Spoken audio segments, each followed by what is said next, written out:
We are currently raising a $5 million seed round. If you join us, this is actually an opportunity to join a pretty remarkable group of funders that have come in because we've raised over $5 million non-dilutive and received several $1 million in in-kind support from everybody from Plug and Play to the NIH and NSF as well. This is actually going to allow us to continue to develop novel products as well as to sell the ones we've already built by bringing on a sales team and moving our scaling infrastructure and manufacturing as high as we possibly can.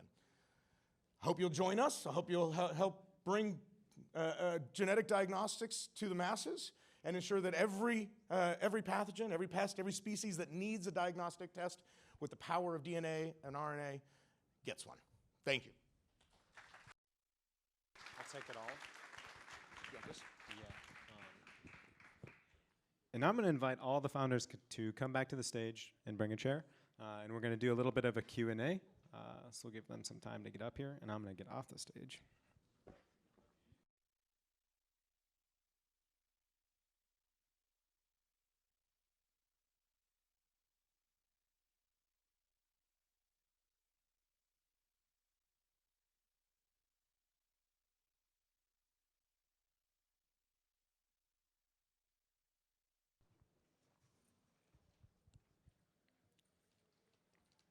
We're all situated?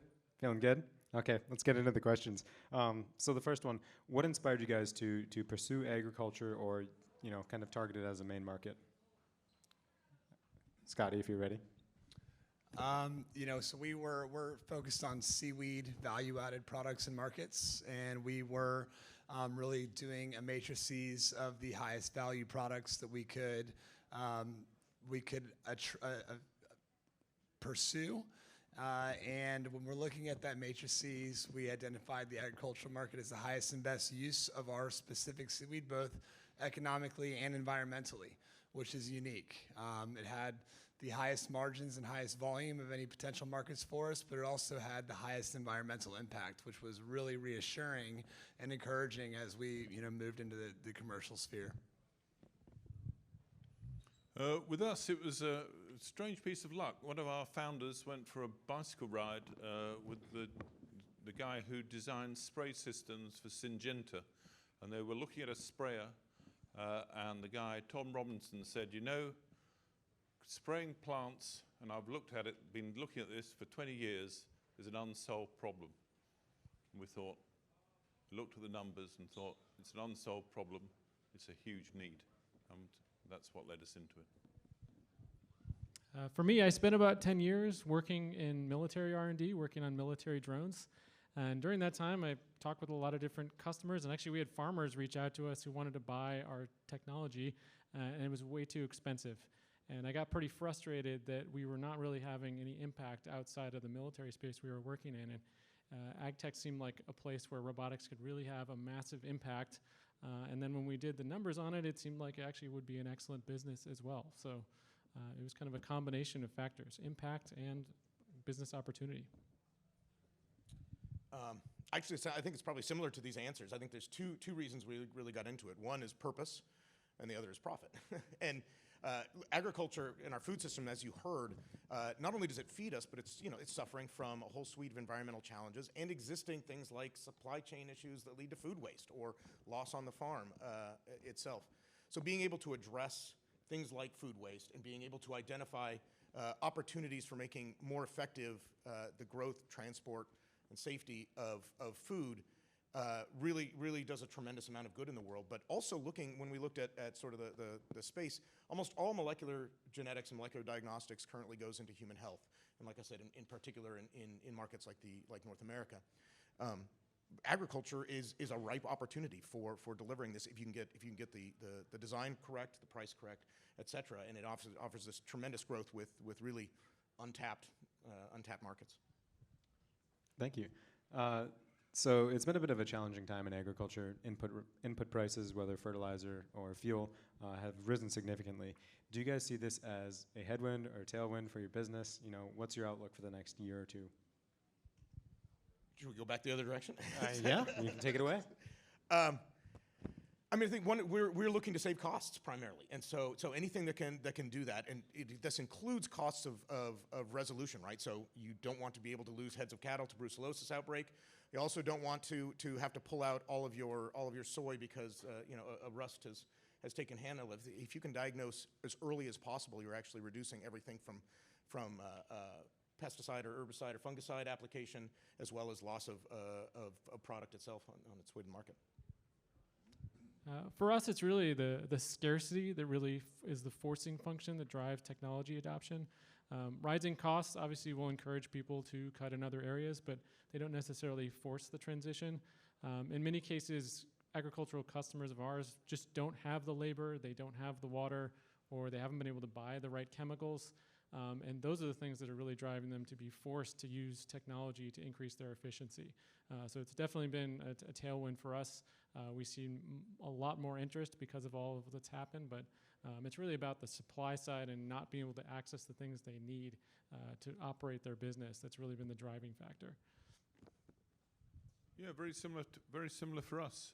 Definitely a tailwind. Definitely the cost of agricultural chemicals now features on the news in England almost every day. They interview farmers, so it drives the economics, but also drives the awareness. So our products are marketed as fertilizer reduction products. We can reduce fertilizers by 20% when used in conjunction with our products. So you would think that it's a tremendous tailwind and opportunity, but it's also kind of a double-edged sword. We have really early adopter farmers who are willing to try new products and look at this as an opportunity and have open doors. But we also have closed doors because a lot of farmers are scared to look at new products. And they say, hey, I've got to really batten down the hatches, save all my money, buy as much fertilizer as I can because I don't know if I'm going to have enough fertilizer to achieve these yields because I do not have the cash flow or the working capital to buy it. So in some instances, it's a tremendous tailwind for people adopting new products to try to reduce their fertilizer requirements. In other instances, we're getting shut out. I'm going to piggyback off of that. I think farmers are somewhat known for being a little bit more conservative and wary of new technology, new products. How have you handled kind of this challenge in bringing your product to market? So we don't sell environmental benefits. We don't sell fertilizer reduction. We sell ROI at the end of the day. That's what every farmer needs, especially in this environment now. So we address the ROI first, and that's always been our sales approach. And with this rising input market and cost, it gives us another tool to talk about, the reduction in the fertilizer expense. And that really continues the conversation. It allows us to further that conversation and really hope to gain that trial and that trust and validate our efficacy. Yeah, again, we're working primarily in the UK with particular farmers who are really go ahead and really keen to try out this new technology. So everyone we've spoken to has been highly supportive. But apart from that, we look to partner with people. So we're not doing everything by ourselves. We partner with people who are doing the AI, the imaging, people making the vehicles, people making the chemicals, and that really helps. For us, it's really all been about building a track record of success with people that our customers trust, which is always tough in agriculture. As you say, farmers are maybe a bit of a skeptic crowd, especially about technology. They get pushed a lot of products that don't end up working.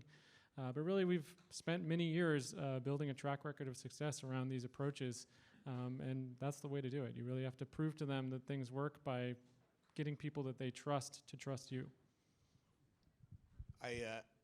I remember when Plug and Play launched the Agtech work in Fargo, and we were there at Grand Farm, and I can't remember who it was, but it was a fantastic farmer, and he said, "Farmers don't forget," and we remember that forever because the meaning of this was, yeah, if there's a piece of technology and it doesn't work on day one, you're dead. That never works, and so. In fact, that's one of the reasons we've actually spent so long developing and de-risking the technology is to make sure that it really does work.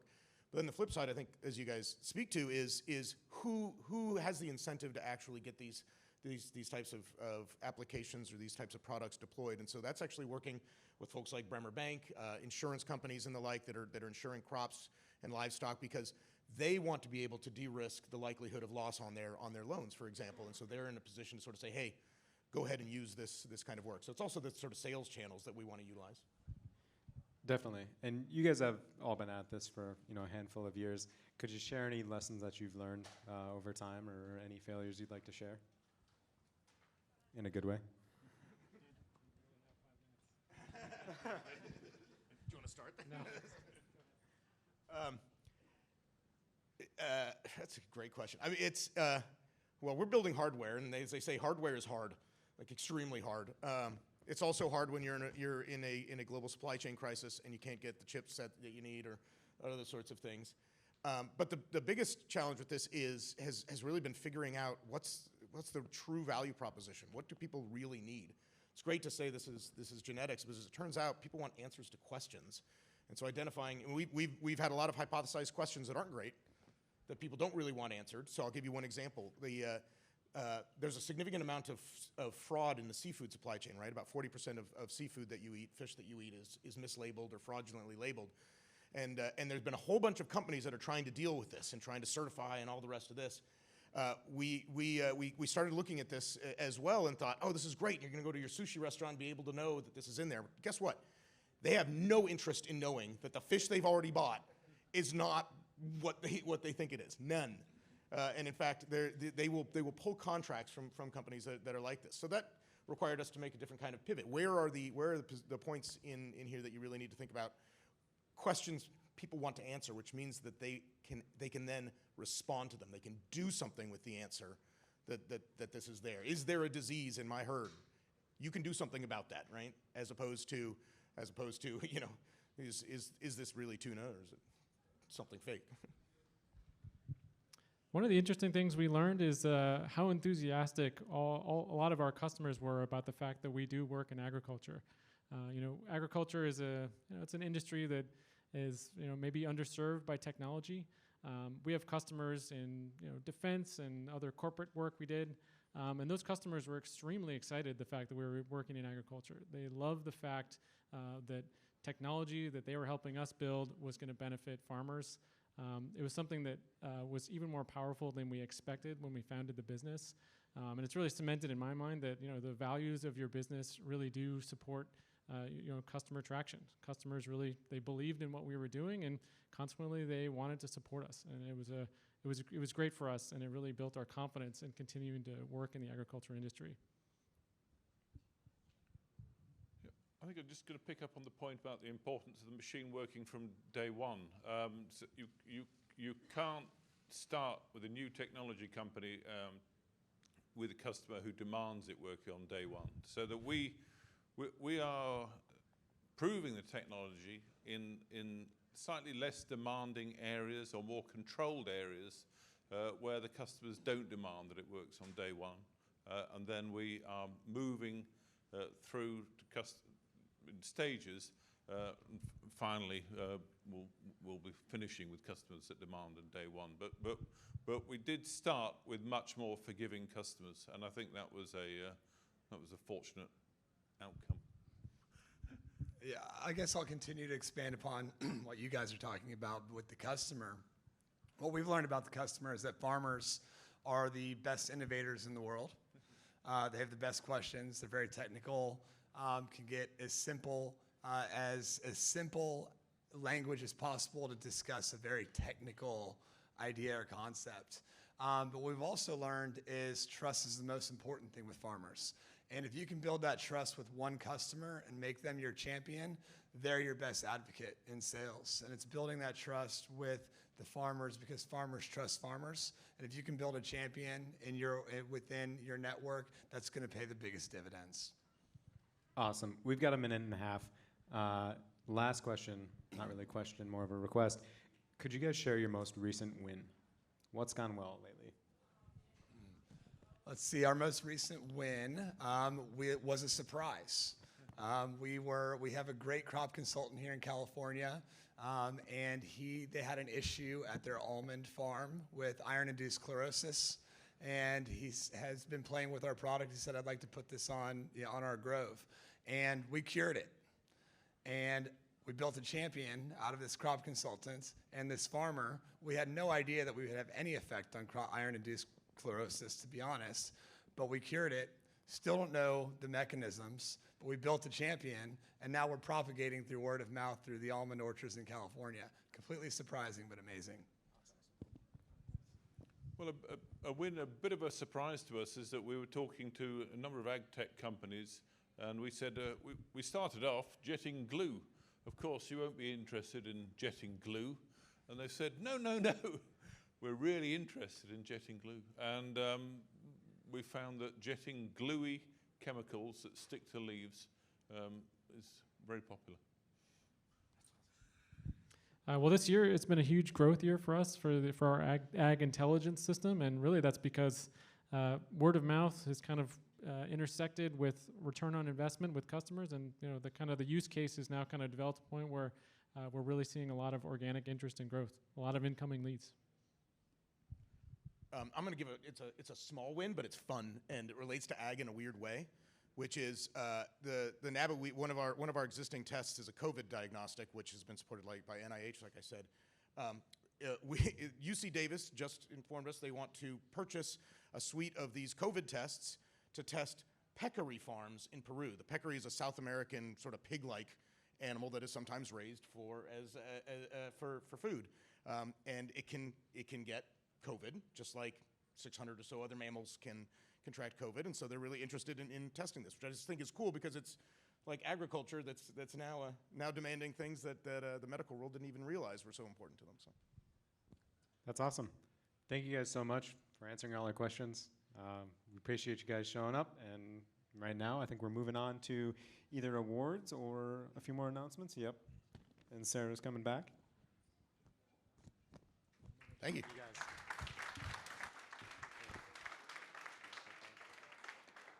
Uh-oh.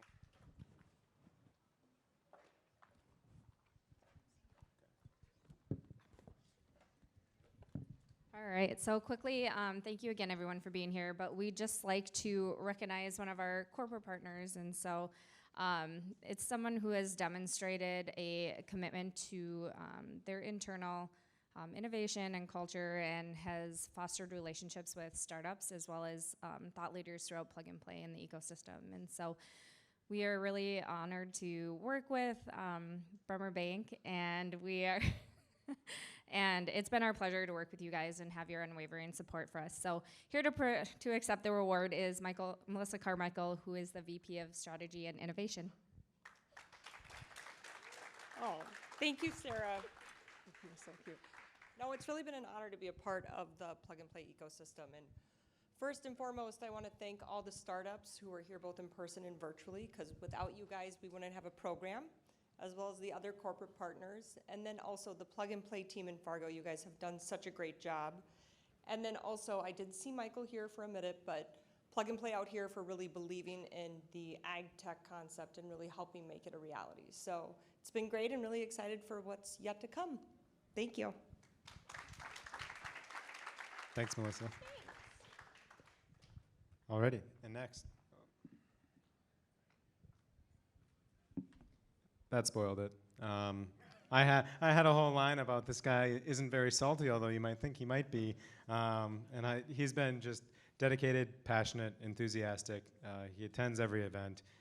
He was a huge asset to the program. We'd like to award Scotty in Primary Ocean the Agtech Innovation Startup Award.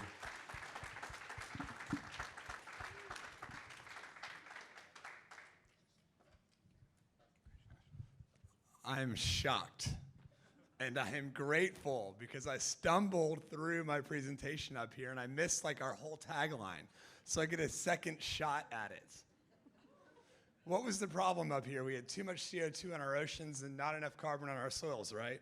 What do? We take CO2 from where it's most destructive, our oceans, and we put it where it can be most productive, our soils, utilizing regenerative aquaculture and regenerative agriculture. And I thank you, Plug and Play, for giving me the opportunity to redeem myself. And thank you all for still being here. While the reception's going on, I look forward to chatting with you all over a beer. Thank you very, very, very much.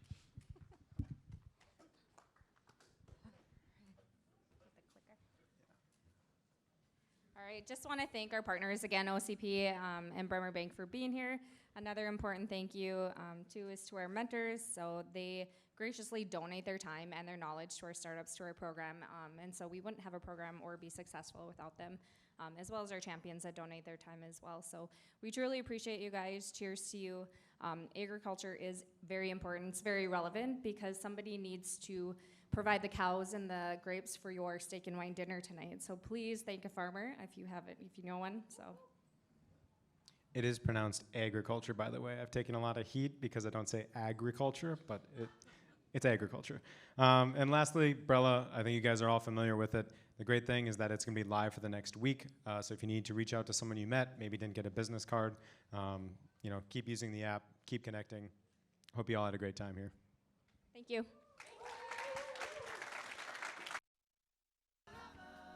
Hello, hello, hello, everyone. We're about to get started, so I know you all are still getting some coffee and tea and pastries. So if you can please grab those last little bits, find a seat. We have a few empty seats over here, and some, I'm being told, in the far back corner over there. And then if you can't grab a seat, please feel free to grab some, I think still on the wall in that back corner. So, for those of you who do not know me, my name is Matthew Claxton. I'm the Global Director of Sustainability at Plug and Play and also a principal in the firm. And welcome to our first sustainability in-person event here in over 2 years. Can we get a round of applause for that? So I know a lot of you are a little bit tired. It's been 3 days. There's been a lot of events, a lot of exciting meetings going on. So I want to wake this crowd up a little bit. On the count of 3, I want you all to yell sustainability as loud as possible. Ready? Ready? 1, 2, 3. Woo! Fantastic, fantastic. Everyone's excited, great. So, thank you so much again for joining us today, for flying in from all around the world. We have a lot of exciting speakers, a lot of exciting announcements, fantastic startups that have amazing products on how they are taking waste or other types of pollutants and turning them to something of value good. But before we get into today's content, I just want to give you all a brief background about Plug and Play and then our history and sustainability. So first agenda, we'll do a few opening remarks, and then we're going to welcome our keynote speaker, Jacob Duer, the CEO and president of the Alliance to End Plastic Waste. And then we have Habitat for Humanity will be speaking for a little bit, some announcements, and then our startup presentations. And as a reminder, please make sure to download the Brella app if you don't already have it, so you can book meetings with different people. And then the startups after today's sessions will all be at their demo tables if you'd like to have one-on-one meetings with them. So for those of you new to us, a little bit about Plug and Play. We are the world's largest global accelerator program. We run 60 programs all around the world and across 18 different industry verticals. We work with over 520 corporations on their different goals, whether it be in innovation, sustainability, mobility, healthcare, fintech, whatever it may be. And lastly, we are a VC firm. That's where our bread and butter is. That's how we started with our CEO, Saeed Amidi, making some really exciting early investments in companies like PayPal, Google, Logitech, Dropbox, and he'll be saying a little bit more about that in a little bit. But today, we do about 200 investments around the world across pre-seed, seed, and Series A companies in our different industry verticals. And we've been growing pretty fast over the last 16 years. So we originally just started here in our global headquarters, which you're all in today. And we've now expanded to over 42 locations around the world. We have a team of over 650 talented individuals that are actively sourcing and scouting startups, working with our corporate partners, working with different VCs, all in the name of innovation. And lastly, we have a talented team of about 150 ventures analysts and associates. These are the people that actively source and scout the startups and bring them into our ecosystem and then connect them with you all here. And as I mentioned, we have 18 different industry verticals. So in addition to sustainability, you've probably been seeing Fintech, Insurtech, healthcare, cybersecurity, mobility, IoT, and a few others. So Plug and Play sustainability journey starts here with our founding member, the Alliance to End Plastic Waste. So back in October 2019, right before COVID, we actually formed our sustainability program with the Alliance, and I'll kind of get into them in a second. And we've been growing like crazy ever since. So for those of you new to the Alliance, it is a consortium of about 70 companies from all around the world and all across the plastics value chain. It includes chemical companies, oil and gas, and a few plastics manufacturers. They have come together to form a group to end plastic waste in the environment over the next 5 to 10 years. The Alliance CEO, Jacob, will be speaking a little bit more about that. But they've pooled their money together and are investing into different types of solutions, infrastructure plays all around the world with a mission of tackling plastic waste and ultimately ending it one day. So we started our first program with them in Silicon Valley in February 2020. We then launched programs in Paris and in Singapore. And that went so well that we decided we really needed to double down our efforts. So in 2021, we launched hubs in Shanghai, Sao Paulo, and in Johannesburg. And I'm very excited to say we actually just launched our 7th hub with the Alliance in Tokyo just last month. In addition to that, we've also launched new initiatives in Alberta with the Alberta government. So a little bit how the program works is Plug and Play does active sourcing and scouting for startups across these different focus areas of plastic waste.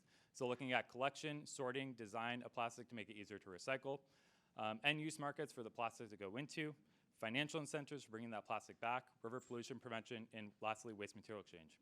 We pass along the top 50 startups per region to the Alliance members, and then it gets down selected into ultimately the top 10 or 12 that go into our 3-month accelerator program. And these are just some of the exciting results that have formed from that program since we started back in February 2020. So we've looked at over 3,000 startups from all around the world and all across the plastics value chain. We've accelerated 103 so far, and we've actually just accepted another 22 in the last few weeks. This has resulted in over 160 commercial pilots and POCs, and more importantly, we've helped those startups raise at least $120 million in capital. 90% of that has been from the private market, the other has been from the public side. And so these are just a handful of the partnerships and investments that have been formed as a result of this program. These are all the public ones, and there's a lot more, a little bit more confidential ones that we'll be announcing in the next few months. So in addition to our work in plastics, we've also launched initiatives in carbon neutrality, sustainable fashion, clean resources, which is a mixture of water and energy with the Alberta government. And I'm very excited to announce we're actually launching our 5th pillar today in shelter tech with Habitat for Humanity as our founding partner in Sub-Saharan Africa. In addition to that accelerator program, we also want to announce an exciting campaign where we want to build 1 million affordable homes around the world in the next 1 to 2 years. And this will give people access to not only affordable shelter, but sanitation, hygiene, clean water, materials, job training, education, and numerous other things. And we're going to have Habitat for Humanity speak a little bit about that in a few minutes. And so just a quick update about our portfolio. We have been investing very heavily in sustainability in the last 2 years. We not only do accelerator programs, but we very much put our money where our mouth is. So we've done about 28 investments in the last 2 years. Very proud to say we're almost about 50% female founder for those portfolio companies. We invested in about 55% hardware, and today our portfolio has raised over $250 million in capital. So this is just a snapshot of our portfolio. It's not only grown in numbers, but also skyrocketing in value. And these are just incredibly important solutions in the carbon, plastic, water space, fashion space, and energy. And you're actually going to hear from a few portfolio companies today. And lastly, I'd love to share some exciting news. We were voted 2nd most impactful VC globally in 2021 in the top early stage VC. And we actually just won another award as the most active sustainability investor for the first half of 2022. And behind all this is an amazing team in all those locations that I showed you. And I wanted to give a big round of applause and thank you to all for this amazing work that they've done and that you're seeing today.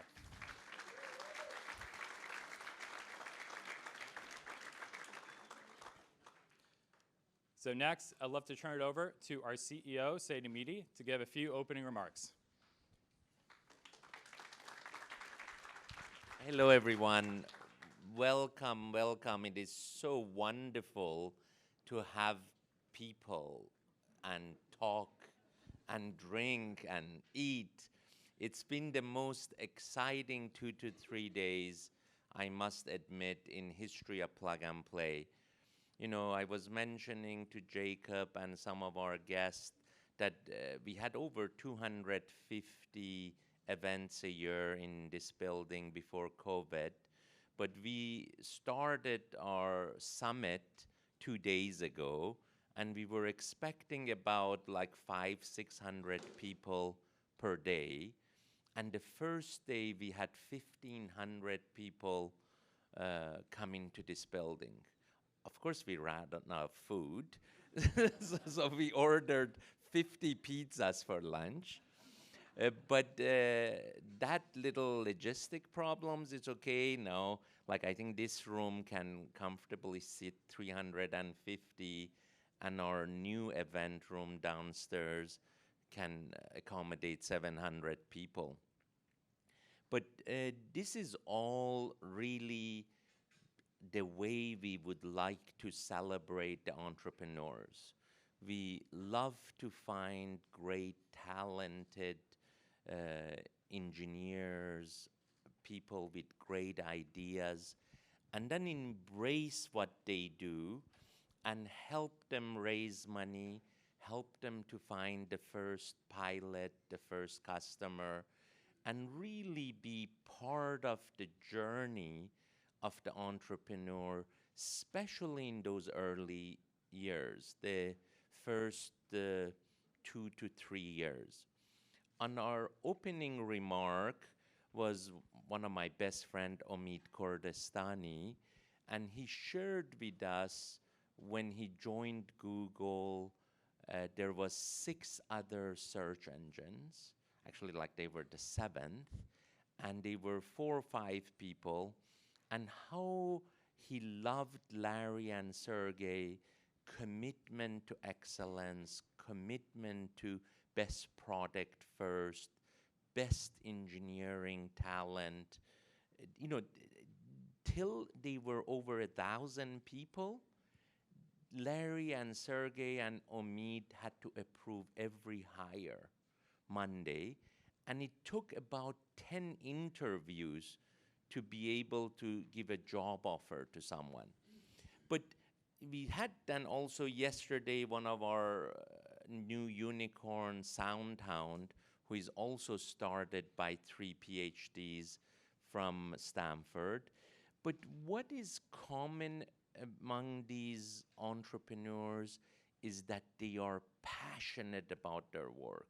They are knowledgeable about their direction they want to go. And I always tell our entrepreneurs, you have to do 99% of the work. We are just that 1% catalyst that could possibly push you along, you know, help you raise money, help you get the first client. And then thank you, Matt. He has been really instrumental in launch of our sustainability effort, which about 2-3 years ago, we used to have a bigger stage. I don't know what happened to our stage, it shrank. But I went up on stage and I have lost my, colorful pin. Actually, a startup took it from me. I used to say, I changed my name from Saeed Amidi to Saeed Sustainability Amidi. And we committed to spend 20-30% of our time, our investments in sustainability.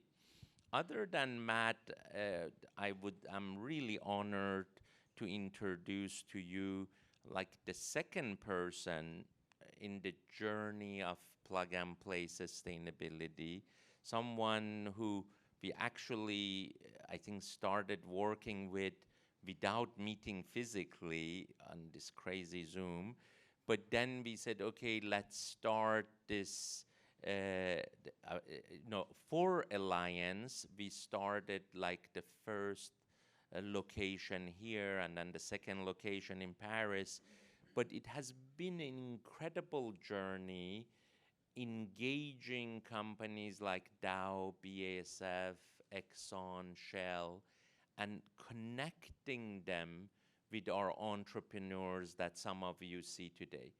And if you can, and I end with this before I introduce Jacob, if you can say that Shell Oil or ExxonMobil is a tanker, and then the startup is a speedboat. If you can make them to work together, magic happens, because the startup has the speed, the agility, the passion, the hard work, and then the big corporations have the scale. Because without scale, in especially sustainability, we cannot meet all the goals we have in the world. And again, please, you know, Jacob Duer doesn't need any introduction, but I believe he's committed to the cause. And it's been a wonderful journey working with him and his team in the last 2.5 years. Please welcome Jacob. Thank you.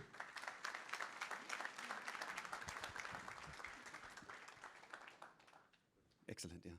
Thank you very much, Saeed, and thank you very much, Matt, as well. It's really great to be here, and as you said, we haven't had a chance to meet. Actually, the first time we met was in Barcelona last summer after 2 years of partnership between our two organizations.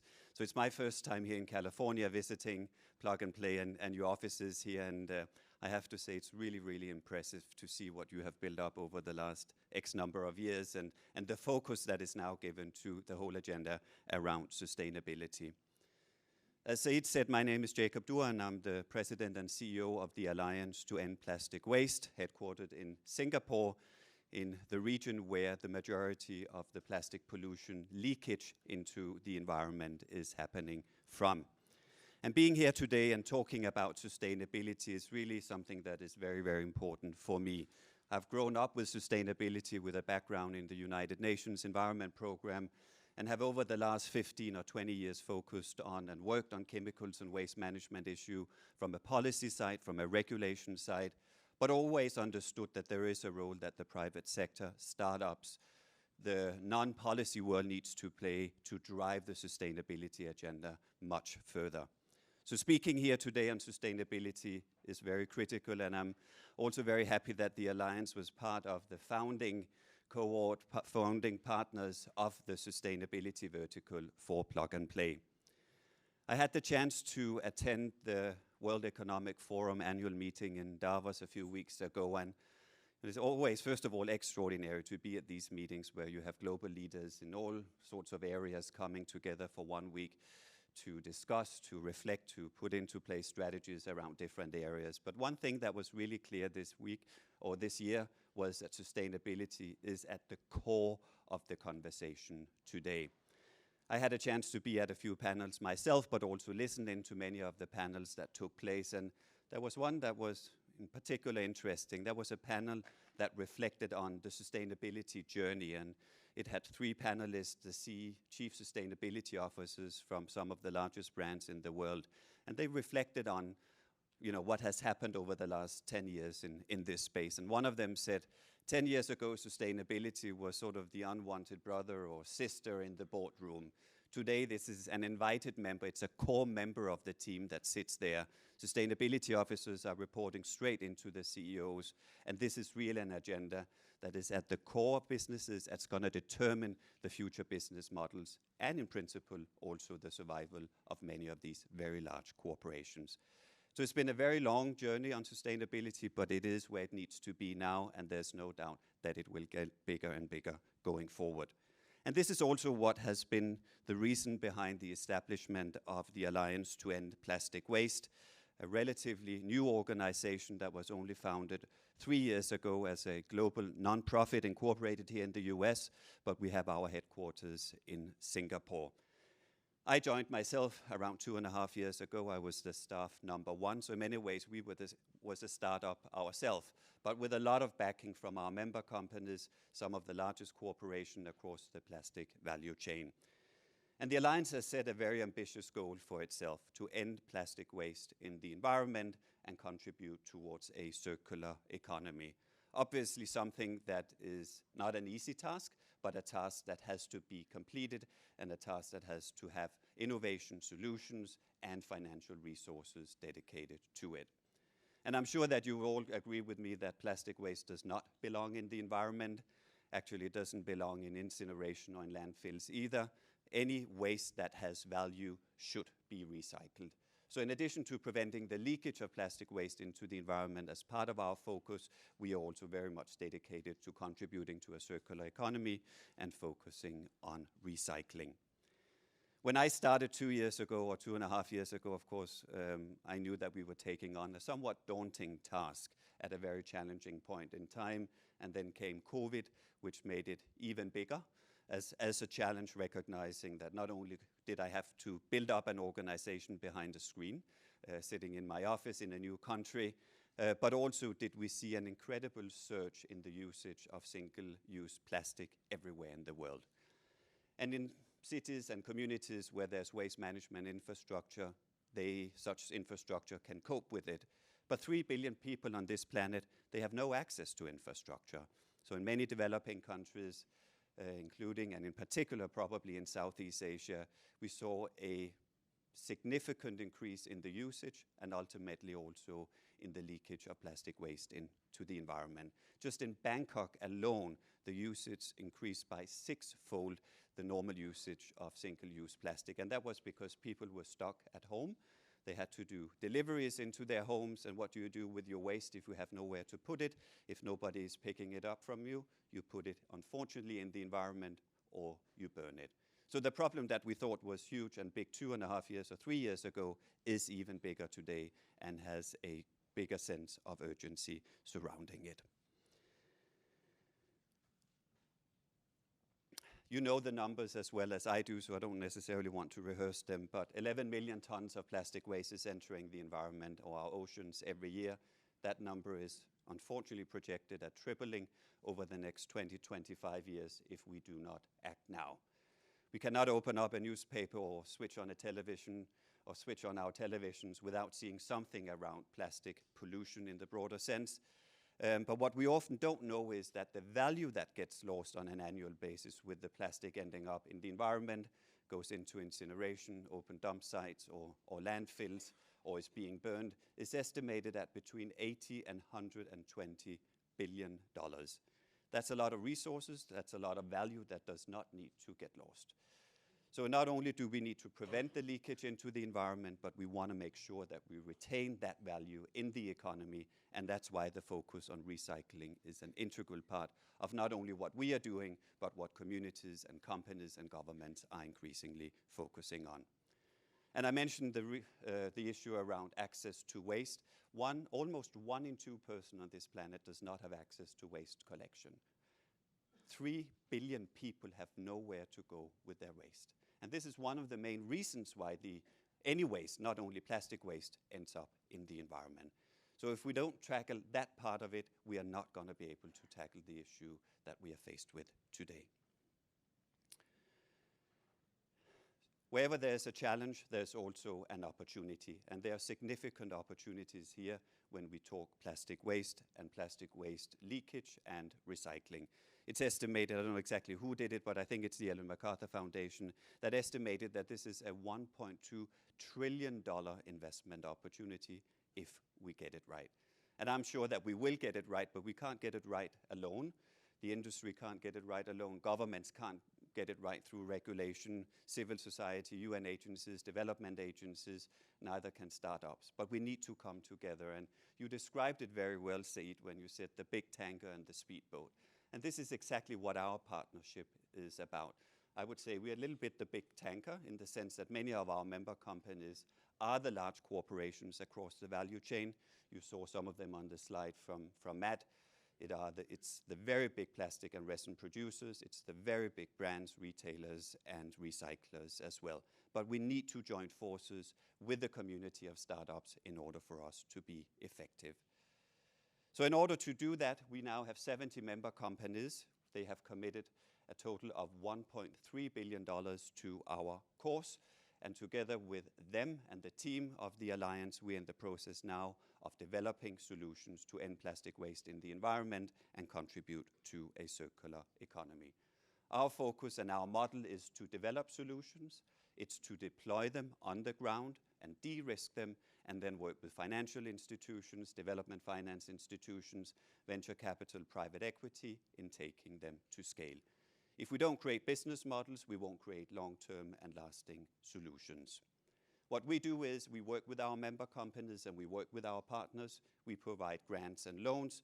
We do a lot of projects now already, and all the learnings that we are having, they are then bringing us to developing large-scale and very impactful flagship programs.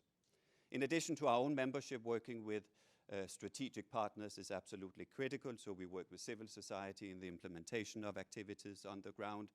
We work with UN agencies, development agencies, and all those actors that is focused on addressing the issue.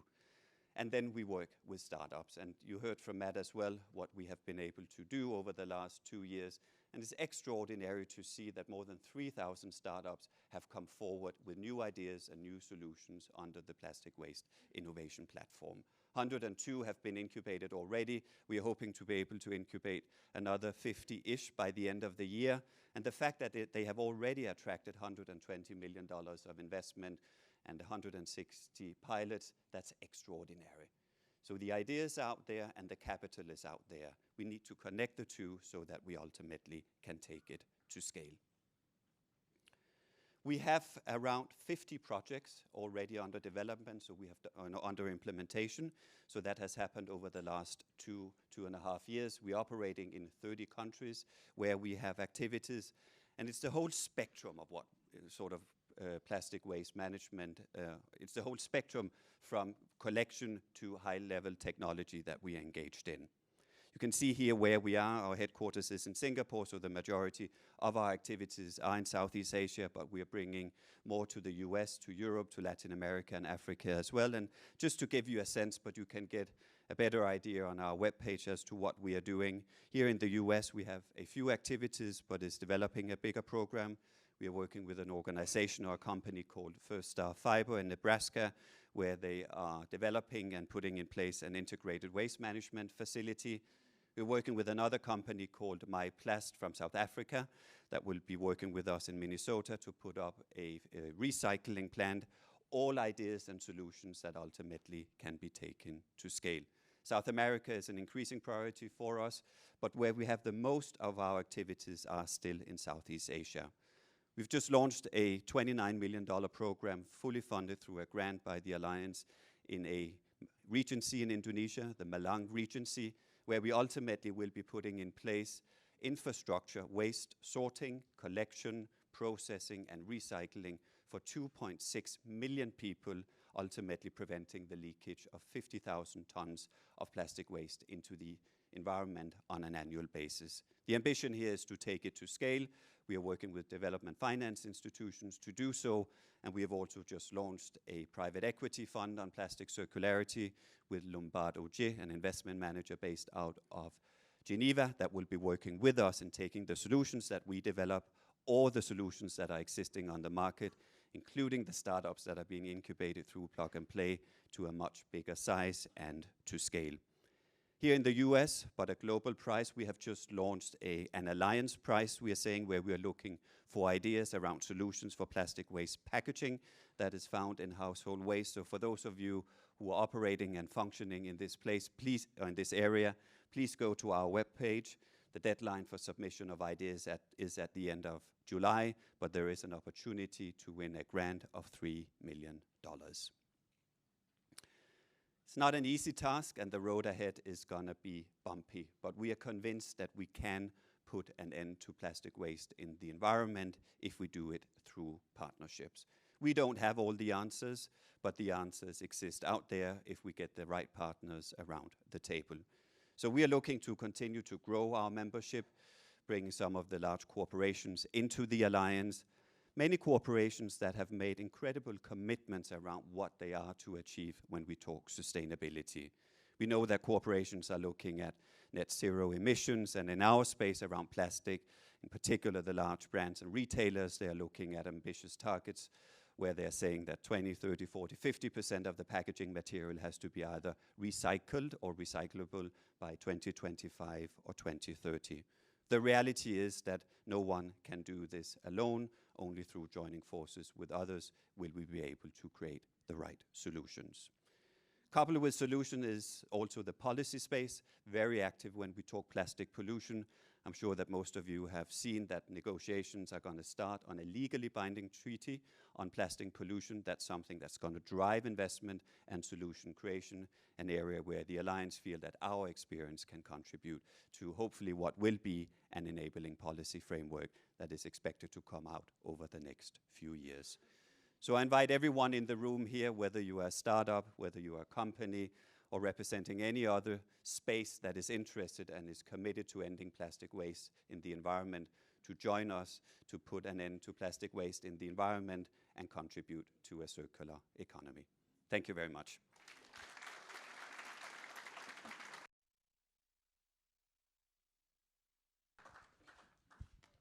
Thank you so much. Oh, sorry about that. Still getting used to that. Thank you so much, Jacob. So I'd like to invite our next speaker up, Scott Merrill from Habitat for Humanity, to talk about a little bit about the work he's been doing. Scott.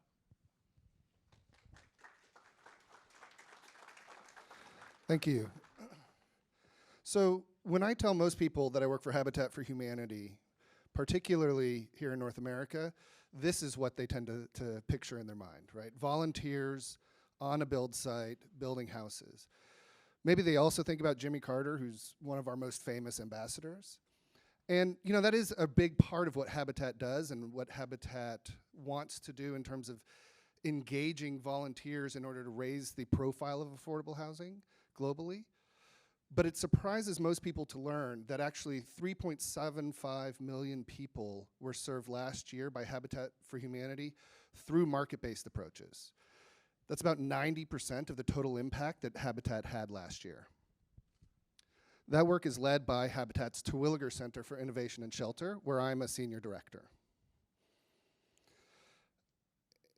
I'm sure a lot of you are also aware of the affordable housing challenges that we have in the US, right? Particularly in many cities where I'm sure many of you are from.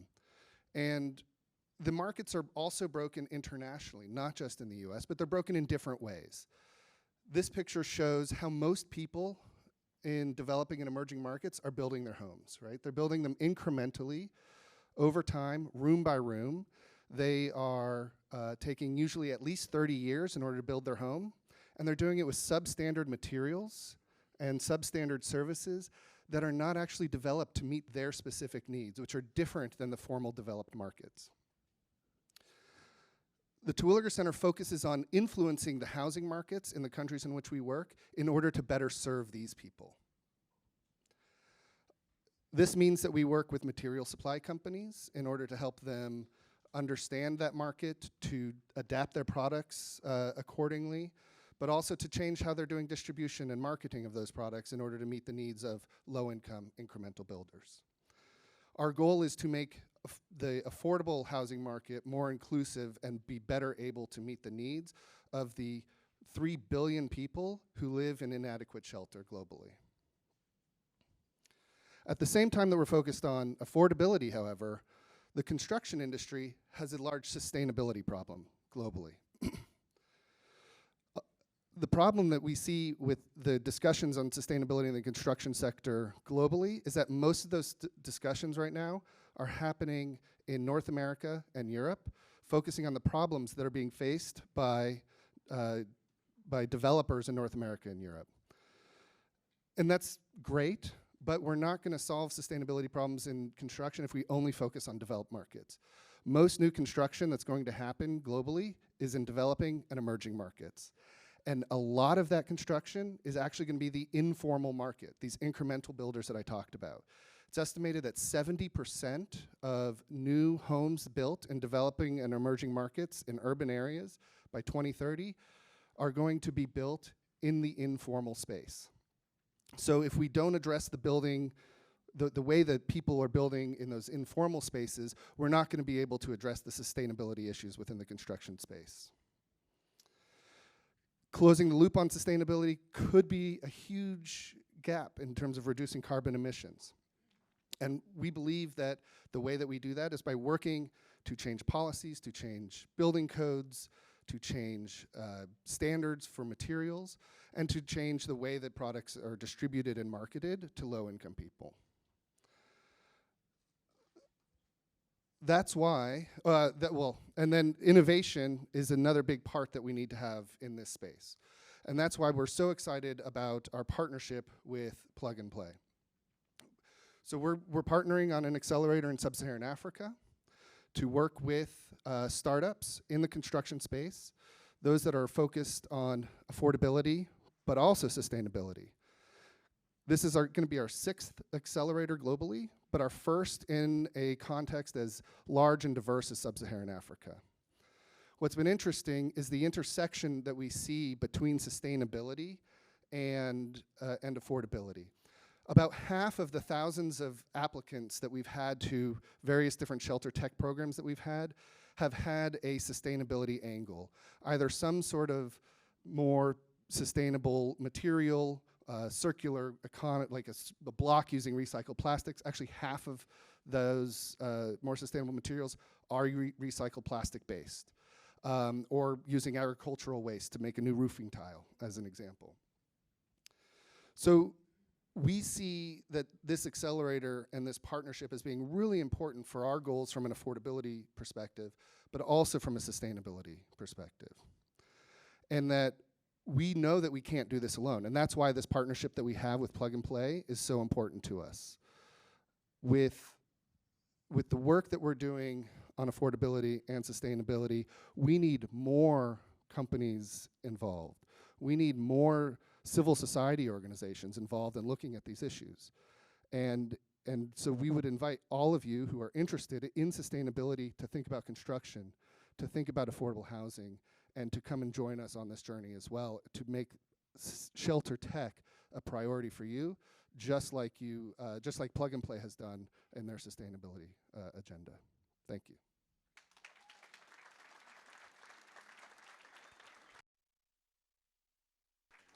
Great job.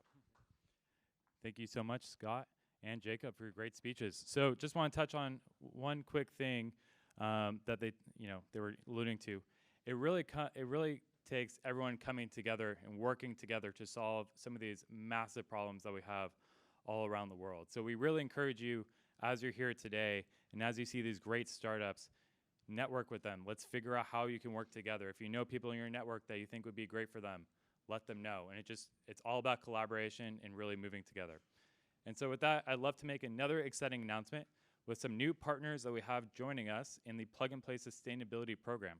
So we're now welcoming ICL, West Rock, Habitat for Humanity, Sim Darby, RightShip, Capital Land, Voteria, Life Healthcare Group, Alberta Innovates, SK EcoPlanet, and a handful of other corporations. We've been pretty busy. Just the first half of 2022 alone, we've added 12 new corporate partners into our ecosystem, bringing our total count of partners to about 24 globally.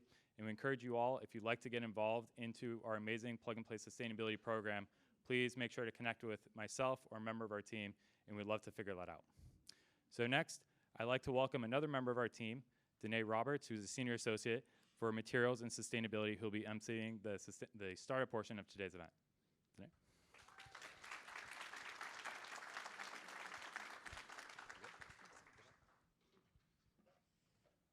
Hi, everyone. Thank you so much for being here, traveling from all around the world.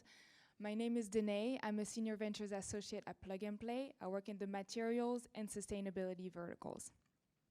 Today, I'll be emceeing and presenting some sustainability trends. I'm very excited to share with you amazing startups from our portfolio, but also alumni from our previous programs. So let's dive in. First, I will welcome Connect Earth. Connect Earth is an environmental data company that built infrastructure that build the infrastructure for climate-conscious products. Let's welcome Alex, CEO and co-founder of Connect Earth. Thank you.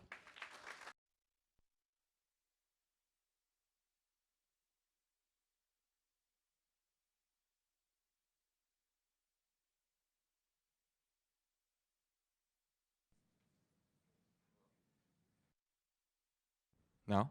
There we go. Nice. Hi, I'm Alex. I'm the co-founder and CEO at Connect Earth. We're based in London. I'm from Germany. And also hi to the team that are watching back in London. And yeah, great seeing familiar faces here. Thanks so much for coming out. Today I'll speak a bit about what we do, kind of dividing it between long-term vision and short-term play. So let's dive right in. So fundamentally, what we believe at Connect Earth and what our vision is that by 2030, every product will be a climate product. And that kind of means that any software or app that you may use in your organization or towards customers will embed some form of ESG insights or climate insights to inform the user on the carbon impact of that product or the underlying process or transaction that it chose. And really what we're building is the infrastructure for that, right? So we're kind of building the technology and data infrastructure for anybody to embed climate insights into their software or application. So for example, a financial product or a logistics product or a travel product. And really what we're doing is we're building an API infrastructure. So think of it like Plaid. Just like Plaid opened up the financial gateway, the gateway to financial institutions, we're opening up the gateway to environmental data. So what we do is we collect a bunch of data on companies, on products, we build our own emission factors, and we package those into very simple APIs that companies can embed into their products. And we're starting off in finance. And the reason why, I'll explain in a second, but there's a huge pull from the financial sector for climate insights, whether it's investing, insurance, retail banking, all these sorts of things. And really our first product, which is kind of the first, I'd say, iteration of what we want to achieve, is what we raised our previous funding round with, which was, Plug and Play was a part of back in February. And our product right now basically analyzes the carbon footprint of financial transactions in retail banking products and fintech products, anything with a spend-based ledger of transactions. We can enhance that with the carbon footprint equivalent based on what the user buys. So you can think of it like, if we go to a big bank, they can integrate our products to show their end user the carbon footprint of their purchase at Costco, Walmart, Target, Nike, Adidas, etc. And the reason why we're in finance is quite simple. It's just where we see the biggest pull from the market. We kind of started off a year ago where we said, okay, let's kind of keep it general. And then over time, we just kind of A/B tested stuff with my co-founder, Nick, who's our CTO. And then our team joining us, we kind of iteratively found out that this is the market to go into, mainly because, what you see here on the screen, which is that 7 out of 10 consumers want their bank to show them an overview of their carbon footprint, because the best way to track your carbon footprint is on things that you buy. And essentially what that means is that, we basically, this is by Deloitte, by the way, the study. And also on the business side, CFOs are increasingly feeling pressure to act on climate change issues. So kind of we have 3 phases of our product. The first phase is education. So the user essentially understands, okay, what is the carbon footprint in the first place? What does it mean? They see the carbon footprint of transactions, and they also have an overview, both B2C and B2B. So you can also offer it to your corporate banking customers. Second phase is reduction. So we also empower users to reduce their emissions by driving action. Gamification is key. Leadership boards, reward systems, charts, graphs, nudges, all these things will empower users to understand how they can reduce their carbon footprint. And lastly, personalization. Those who are super motivated can even manually adjust things like entering flight numbers or the airports they fly to and from and answering a lifestyle quiz. We have a bunch of traction so far. We signed big corporates, we signed neobanks, we work with open banking providers, we work with climate tech companies, and so far our API is being called 2 million times a week. We're live with 6 customers. Our pipeline is quite big as well for the investors here. We're going to raise soon. And that's basically just an overview of where we're at. So some impact metrics here. Just real quick overview. On average, we reduce emissions by 7%. And we also increase in-app engagement quite drastically in many areas, which often we just base it on what the customer wants to achieve. If they want to enroll more people in the reward system, we can launch green rewards. If they want to cross-sell customers into ESG investing, we can cross-sell them into that. So we always kind of adjust it to what the customer wants. So just real briefly, competitive landscape, where we kind of differentiate is in 4 areas. The first one is merchant data. We have data on thousands of companies. We can drive users towards more sustainable merchants by showing them differences between, for example, Costco, Walmart, and Target, which I mentioned before. We're very developer first. We're actually launching on Product Hunt today, so if you have an account, please upvote us. We also have a B2B carbon footprint API, so we're also B2B compliant, meaning that a company can integrate us towards their business customers. And we also offer climate tech as a service. So because we have a lot of data, we found out that actually for the climate tech ecosystem, that data is super valuable. So we increasingly have climate tech carbon accounting firms, carbon footprint apps, just plug into us to power their solution, which is an exciting new sector. Time is up, but I'll just quickly finish up here. Our market size is 22 billion. For the investors here again, we're growing. We want to capture a big chunk of that. And essentially, yeah, my background is mainly in fintech, so I previously had my own agency in the fintech space, working with a bunch of fintech startups across Europe and the US. And I also went to Cambridge and Warwick University, primarily my management and computer science background. My co-founder, Nick, was always the green guy. He previously launched a carbon footprint app. He also worked for Amazon on a climate pledges team. And together we have an amazing team of people, which are, as I said, watching right now, to make this vision a reality. Lastly, we raised $1.8 million. Plug and Play was one of our partners, obviously, and still is, obviously. And we also raised from Mustard Seed Maze, Market One Capital, and a range of other investors and angels. Thank you so much for listening.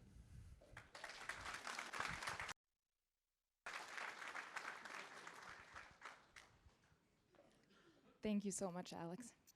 Next, let's welcome Louis. Louis is the account executive of Silvera. Silvera leverages proprietary data machine learning technology to produce comprehensive and accessible insights on carbon projects. Thank you very much. Hello, everyone. Good to see so many people here filling out the sustainability vertical as much as any other. I'm sure I'm speaking for myself and my fellow pitchers today in saying that we are all mission-led organizations, and it's great to see so many of you here to listen to these missions. Speaking of which, I'm going to speak to you today about Silvera. Silvera's mission is to be a source of truth in carbon markets. Now, I understand that knowledge of carbon markets will be quite varying in this room, so let's start from the top. Voluntary carbon markets are one of the biggest and most efficient tools we have in achieving net zero goals. In order for us to achieve those goals and stay beneath the 1.5 degrees C tipping point marker that we have set ourselves, we're going to need more than just technological innovation in the short and medium term. So voluntary carbon markets are seen as an extremely efficient way of achieving this. Lots of corporations, including many here today, have committed to net zero or carbon neutral products. And in order for them to achieve that, carbon markets are an efficient vehicle for this. These pledges have driven up demand, which has shown that the voluntary carbon market is now expected to grow to $50 billion by 2030. Now, that's not just an economic target, but that's also an emissions reductions and removals target of 2 gigatons per year annually from 2030. While there's a huge amount of potential here, we also have a lot of problems. Any of you who have worked in emerging markets or new markets will know that there is always a moment where market failure is a very real possibility. The VCMs are not immune from that. Voluntary carbon markets suffer from a genuine lack of data and transparency for both the user but also for the suppliers. Project developers are being affected by this by not being rewarded for pushing for high integrity, high impact projects. The traders, intermediaries, and exchanges in this market have no price benchmarking and have a real lack of long-term offtakes with their customers.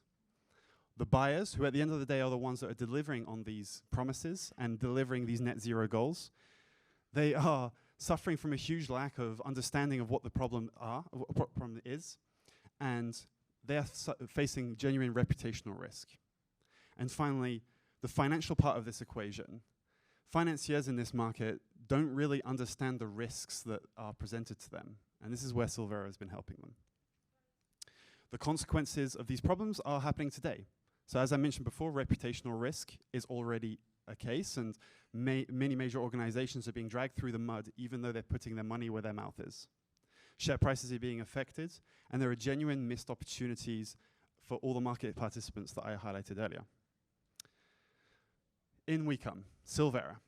We want to provide data to understand the projects that underlie the voluntary carbon markets. We assess and monitor these projects over time and provide a rating that can empower decision making.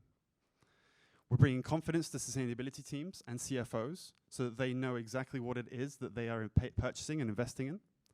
We're giving them choices and options by being able to compare multiple projects side by side in our platform. And at the end of the day, we're bringing efficiency to this market. If a sustainability team were to spend the hundreds of hours that we spend on assessing these projects, they would be paralyzed by indecision, or they would rush through poor decision making. What distinguishes us from everyone else in the voluntary carbon market is, well, we're some of the first movers, but we're also independent. We have unparalleled depth of analysis in these projects. And for me, the genuine opportunity we're bringing is the scientific expertise that our team has across multiple disciplines. We have teams that go across multi-scale LiDAR analysis, machine learning, AI, but as well as ratings and GIS and carbon accounting. This interdisciplinary approach really does mean that we can assess these projects that are supposed to protect nature, and we can actually give them a proper rating. We can give a clear understanding of how they're performing. We're providing this data to teams so that they understand the carbon accountancy of the projects, whether one credit that you're purchasing is really equal to 1 ton of CO2 equivalent, the additionality of the projects, how well they are designed, their permanence, whether the impact of your spend is going to last over time, and the co-benefits. Are you actually impacting communities and biodiversity? We started with nature-based solutions, but we're moving now into non-nature-based as well.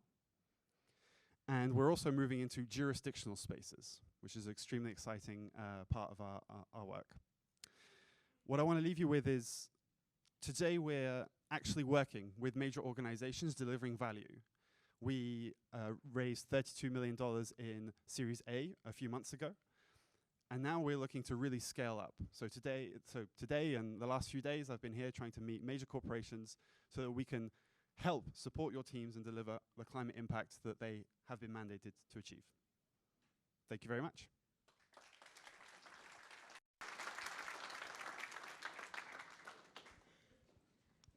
Thank you so much, Louis. Next, I would love to welcome Sharon. Sharon is the CEO and co-founder of Solutum. Solutum is a material that can replace plastic and that dissolves in water at ambient temperature.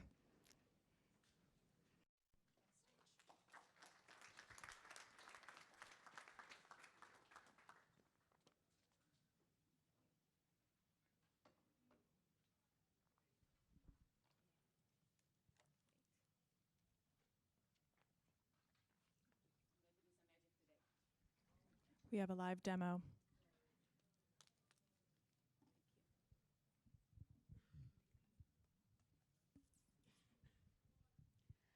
Good morning, everyone. My name is Sharon Barak. I'm the founder and CTO of Solutum. Very excited to be here today.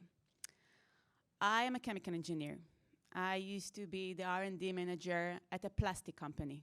So over there, I was obviously exposed to the plastic world, which we are all living in, the benefits of plastic, but also the huge damage it creates to our environment. So I quit, and I started Solutum. Our vision to eliminate single-use plastic waste for good. This is a world map, as we all know it. You can see the continent, you can see the oceans. For the past 60 years, mankind has successfully changed our planet. And today, we have 5 plastic islands floating in our ocean. The size of each island is about twice the size of Texas. And they're literally getting bigger by the moment. So, Houston, we have a huge problem. Each year, we produce about 400 million tons of plastic. Let's drill down to the slide and understand the problem. We saw the plastic islands. It generates microplastic. We have found microplastic within fish. We have found microplastic within human blood. We have diseases over that. There is regulation that is trying to solve the situation, but it costs us $3.7 trillion each year to deal with the plastic problem. And currently today, there is no solution which is biodegradable, effective in the market.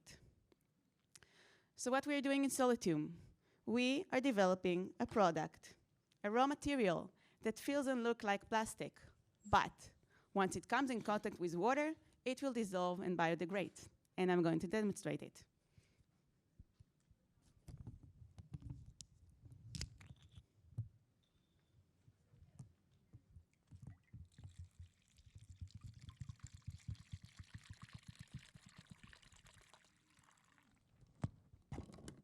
So we started with a product that once it comes in contact with water, immediately dissolve.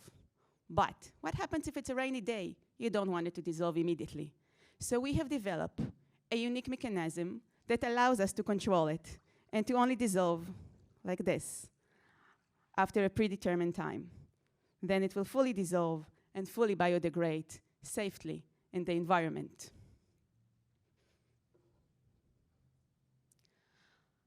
We are looking at a holistic approach to end of life.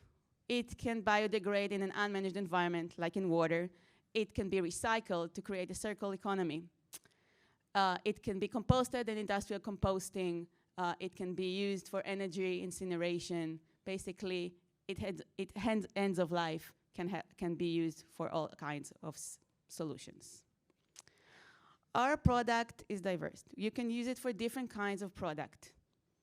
This is a sample of a product we're developing with Colgate. This is a poly bag for their kit that are giving through the dentist all over the US, about 50 million kits a year. The bag has our barcode, so when you take it home with your family, you can dissolve it and show everyone how you're going to get rid of it in a sustainable way. This is a totally different product. We are working with ABI. They wanted us to develop a stretch film to be used to cover their boxes to shift their Corona beer wherever they want in a sustainable way. This is obviously much more durable to water, so you can see that we can actually do all kinds of, our material can be used to different kinds of products. Our go-to-market. We are integrating into the same plastic chain supply. So the go-to-market has no CapEx added and has an efficient go-to-market way. We start for synthetic polymers, then we are producing our raw material on existing production lines. From there, it goes to the converters. These are the ones who are doing the product itself, the poly bag, the stretch, again, using the same machinery existing in the market today. So instead of using the plastic raw material, you can use our raw material, and then from there, going on to the brand owners, which we're working today to generate the demand, and to the end users. We are applying to 6 out of the 17 SDGs goals, so obviously our impact is huge. This is our vision, to have a clean ocean once again. Please join us in our journey. Thank you.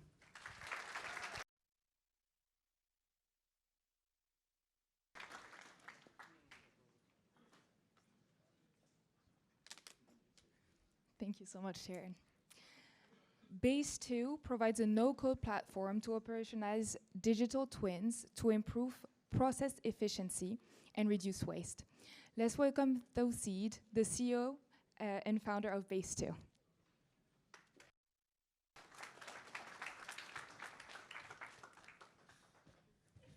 Hey everyone, my name is Tawheed and I'm the CEO of Base 2 and I'm from Toronto, Canada. So Base 2 is a venture-based tech company focused on empowering engineers in the manufacturing and heavy industry to improve the performance of their production facilities using AI. Given the impacts of today's supply chain crisis, increasing demands, climate change, engineers are under more pressure than ever to improve key performance indicators across a number of KPIs. That's like productivity, process efficiency, and industry competitiveness. But unfortunately, the tools just haven't kept up with the demand. And today, most engineers are over-reliant on clunky Excel files, their own intuition and experience to try and improve the efficiency of these facilities. So today, a typical engineer will start by trying to connect to a variety of data sources. Maybe it's their lab data, it's their operations data, or their maintenance data. And they try to wrangle that into a giant Excel file to understand how changes in their production facility are going to impact those KPIs. And of course, a lot of manufacturers and heavy industry are starting to catch on, and many of them have started to build their own in-house digital teams, data science teams. But getting data scientists and engineers to collaborate is extremely challenging because they just don't use the same tools, they don't have the same backgrounds, and fundamentally don't speak the same language. So that's why we built Base 2. It's a no-code platform to help engineers and data scientists collaborate to be able to improve the performance of manufacturing and heavy industry production facilities. So with Base 2, an engineer can simply log into our platform and start by connecting to those same data sources that I mentioned earlier. So that can be their lab data, their maintenance data, operations data, and they can use our drag and drop interface to be able to build what we call a digital twin, which is essentially a digital representation of their production facility. That could be the process or a piece of equipment. And when you have a digital representation of your facility, you can start doing things virtually to determine the best way to operate that piece of equipment or the facility. You can start to identify the best time to maintain that asset or take it offline. And you can run a whole bunch of scenario tests to start troubleshooting it if it's not performing the way you expect it to. So let's take a look at a couple of case studies or examples. Let's say you're a manufacturer and you're trying to produce vaccines in a bioreactor, or you're refining a chemical, or you're producing biogas from an anaerobic digester. And you're collecting data both from the input, so that could be your actual process data, your environmental data, and you're also collecting the key performance indicators like product yield and product quality. Well, you can start by creating that digital twin or the digital representation of that process and feeding that data into that digital twin model. And what will happen is that it will start to learn how shifts in those input data will impact your KPIs.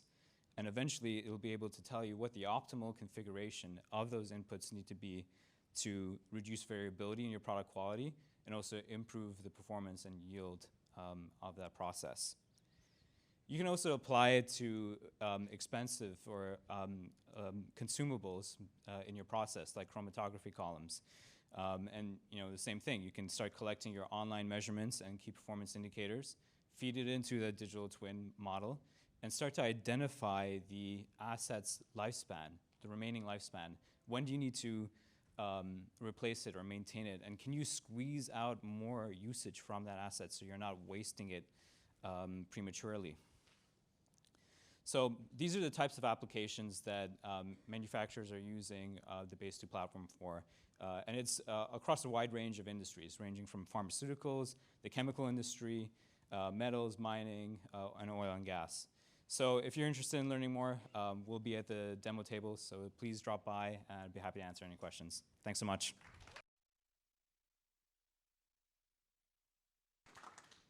Thank you so much. Altex is creating a biodegradable and carbon neutral textiles from food waste. Let's welcome Myra, CEO and founder of Altex.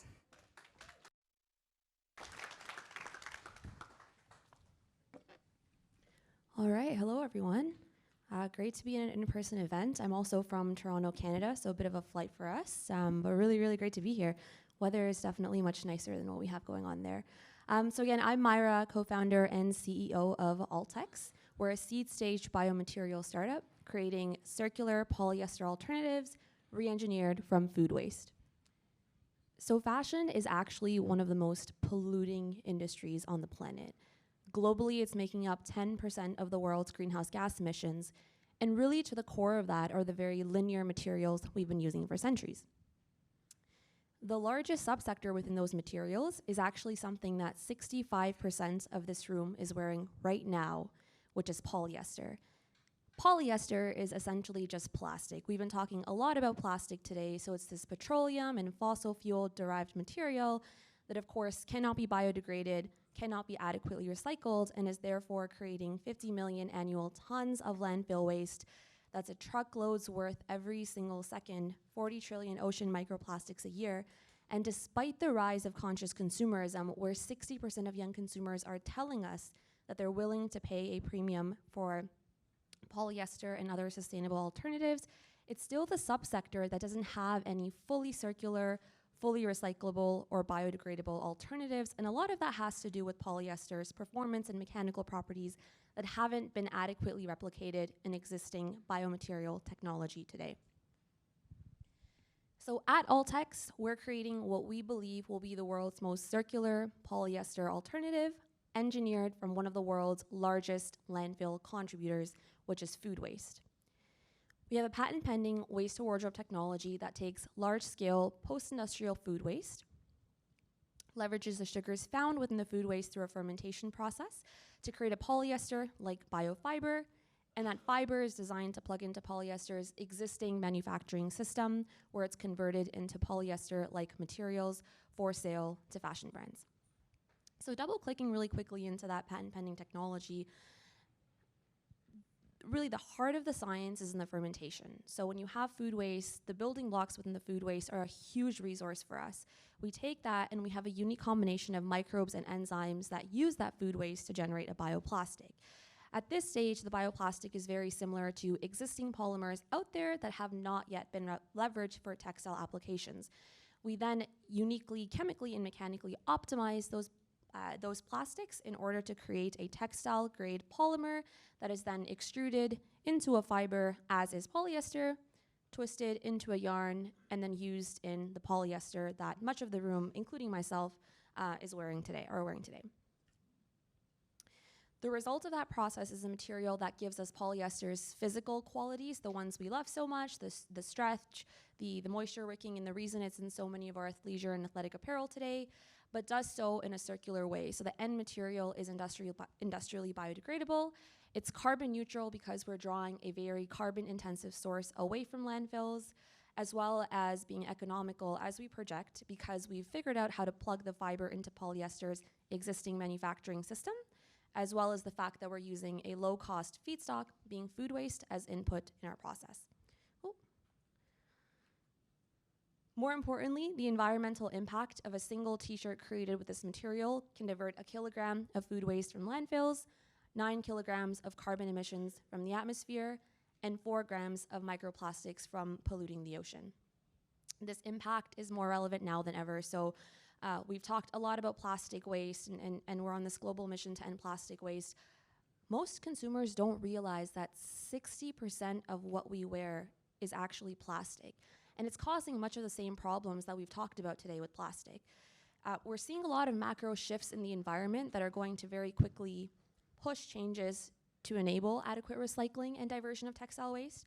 We're seeing countries and government bodies such as the EU, which is bringing some really exciting initiatives on the table to sort and divert textile waste from landfills. Of course, as many of you will know, on the business side, 1/3 of the industry has signed the Fashion Pact, committing to 0 carbon emissions by 2050, yet no carbon neutral solution for polyester even exists today. All of that, once again, being tied together by the fact that 60% of consumers are indicating a willingness to pay a premium for sustainable alternatives. Shifting gears really quickly to the business side, so how does our technology find itself on retail shelves? Altex is the IP behind the actual fiber itself. So when we manufacture our fiber, we contract out the fiber to fabric manufacturing through the existing industry as to not reinvent the wheel and ensure we're hitting maximum scale. The brand that then places that order receives the Altex branded fabric to convert into the appropriate garment and sell through shelves with the appropriate made with Altex signage communicating the benefits of the fabric itself.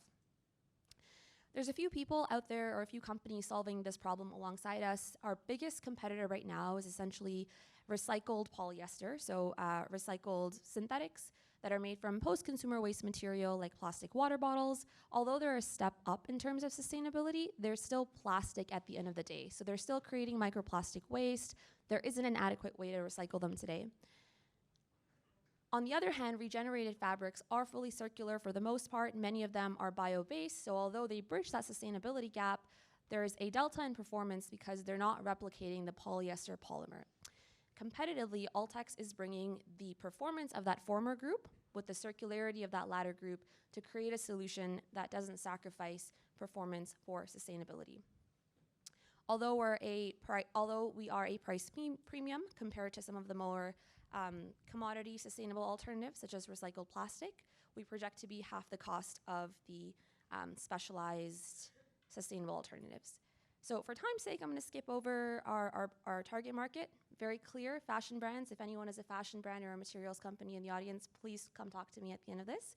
And here's where we are. So long way to go. We're about 2.5 years into the journey. We've created our first fabric prototype. We're now very quickly scaling that up and looking to work with brands to co-develop and get the material on shelf over the next year or so. We've raised about $3 million. We have some partnerships on the table, and we've also secured enough food waste to manufacture for the first couple years. If you're a food company, also please come talk to me. I'd love to talk about your waste diversion. And with that, here's the team behind Altex. I have a family history in the textile manufacturing space. Altex is my way of continuing that family legacy, but doing it in a far more impactful way. I have a team of fantastic scientists, biotechnologists supporting me, and a great team of advisors from industries such as Lululemon and Tentree, as well as thought leaders in the actual biotechnology space. So I'll end there. Any questions? I'll be at the tables, and thank you so much for listening.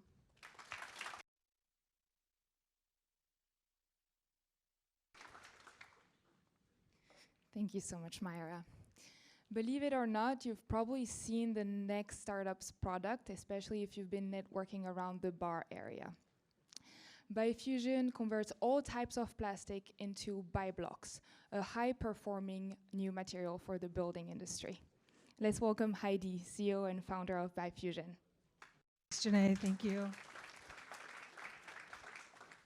It's great to be back at Plug and Play. Thanks, Saeed, you're right. The stage is definitely getting smaller. But it's great to be back in person, and I'm really excited. I get just as much out of these summits as hopefully you guys do with all the incredible innovation that's going on in this space in particular. My name is Heidi. I am the CEO and founder of Biofusion, and we are sustainability innovators that are committed to helping decarb the world by solving the global plastic crisis locally. To do that, we've developed a diversion platform that enables corporations and communities the ability to take control of their plastic waste and convert it into a reusable construction-grade material called BioBloc. Our solution has already been recognized by waste management and construction thought leaders, as well as some of the most advanced sustainable corporations and governments. I think notably because we're solving complex challenges across multiple industries. One, we've heard from Scott already around the construction industry in particular, where they continue to face challenges with volatile building material pricing and scarcity we've seen from the pandemic, including skilled labor shortages, which has been problematic in the industry for quite some time. And then, of course, the increase in regulations when it comes to the materials that we actually build with. In parallel, as one of the reasons why we're here, and a big theme of today, is plastic waste continues to be one of the most complex challenges of our time. Not all plastic is created equal, as we've heard. The plastic waste that's left out of the recycling supply chain continues to be a massive cost burden, which we've heard. And the interesting thing I think is probably the saddest is that in this country alone, only 53% of American households actually have access to curbside recycling. It just makes my head blow up every time I say that, but that's adds to some of the complexity. So when you break down the situation with plastic, it's not necessarily that plastic's a bad material. It's actually a great material. It's just been completely mismanaged. If you think about it, it's strong, it's durable, it's built to last, which provides this compounding impact to the environment because it doesn't go away. So we thought, well, how do we use one problem to solve another? And if we can figure out a way to do that, that keeps diversion easy, it reduces cleaning and sorting and additives and fillers, then I think we've got something. So that's actually what we've done. We've developed our systems have been developed to be modular and scalable to handle the unrecyclable plastic. Sure, we can create water bottles into BioBlocks too, but if there's a supply chain for that, and there of course is, and there continues to be advancements there, then keep doing what we're doing and reuse the bottles as much as we can. But all of the recycled stuff, including marine debris, because that's this thing that makes us crazy too, can go into these BioBlocks. It's a zero waste, all electric, carbon neutral process. And it's just as simple as that. You don't have to measure, clean, or sort anything. Plastic waste goes into our machines, and out comes BioBloc. We're already recognized as one of the leaders in the alternative building material space, and we're really proud of that. It's a new category that's actually started while we were growing up. But this material is the first ever 100% recycled product or repurposed building material on the market. It's only plastic waste. There is no additives, fillers, glues, mortars, or adhesives into the process. 22 pounds of plastic makes a 22-pound block. BioBloc is extremely versatile. There's a number of commercial, residential, and utility applications. We definitely position ourselves as a waste infrastructure company to enable communities to take control of their crumbling infrastructure. And as a matter of fact, as Janae mentioned, in this building alone, we put over 1,800 pounds of plastic waste to work to help support today's event in bars and tables and things of that nature, which is always fun. The impact the blocks have are equally as compelling. From a bi-block to concrete block comparison, we're a fraction of CO2 emissions, and our manufacturing process is equally as impactful because our system is designed to be implanted and installed wherever plastic waste is. We see a 90% reduction in global warming potential within our manufacturing process alone, including some of the other important impacts. This is how we work. Our systems were designed, like I said, to go where plastic waste is. So it can be inserted at the end of a sort line of an existing waste management facility, or it can be used as a standalone. The blocks are created using local plastic, and the blocks can be used to support local construction needs. If there's a surplus in the market, this is where the partnership comes into place. We buy those blocks back from our partners to ensure that there's circularity in that operation and continues to scale. We've got some incredible pilots and awesome projects under our belt already, that resulted in not only everything that we had hoped for, but also increasing demand for both our blocks and our machine. One pilot I think is important to note is the work that we've done in Boise, Idaho, which could not have been done without the help from the Alliance to End Plastic Waste and our partners at Dow. It was an incredible experience to see government, residents, and corporations band together around this particular problem. Everybody has a very deep concern about plastic waste and environmental challenges that the Boise market faces. This is one of the biggest markets in our country. The success of this was incredible. It was such a satisfying event to see these very diverse stakeholder groups rally around this particular plastic waste challenge that they had and actually put that plastic waste to work to beautify their parks. It was very, very satisfying. We've had some incredible wins, but we're really just getting started. We're midway through our commercialization phase. We have an incredible team of professional engineers, operators, designers, and we're getting ready to scale to meet the increasing demand that we have. And to do that, we're actually in the middle of raising a Series A. So with pilots under our belt, letters of intent for systems in some of the major markets across our country, and construction projects going on today in multiple states, we're asking you to help us with some additional resources to help us grow. And if you want to hear more about it, we'll be back in the game room. Thank you so much.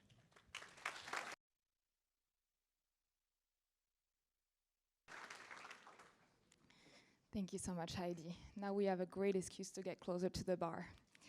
Let's welcome Devesh. Devesh is the CEO of Pani Energy. Pani provides a cloud-based software service to optimize the operations of water treatment plants.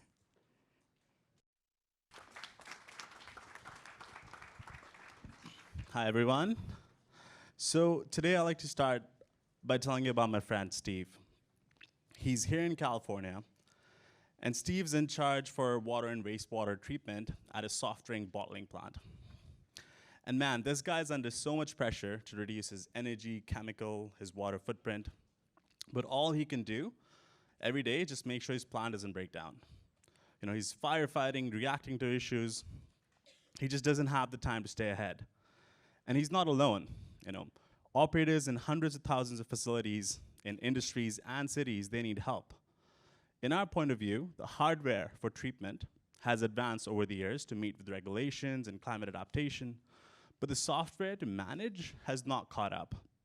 So I mean, facilities owners and operators for industries and for city scale treatment have a lot of pain points. They're spending thousands of dollars a day more in energy and chemical cost, and they're taking on much higher risk in terms of downtime and compliance.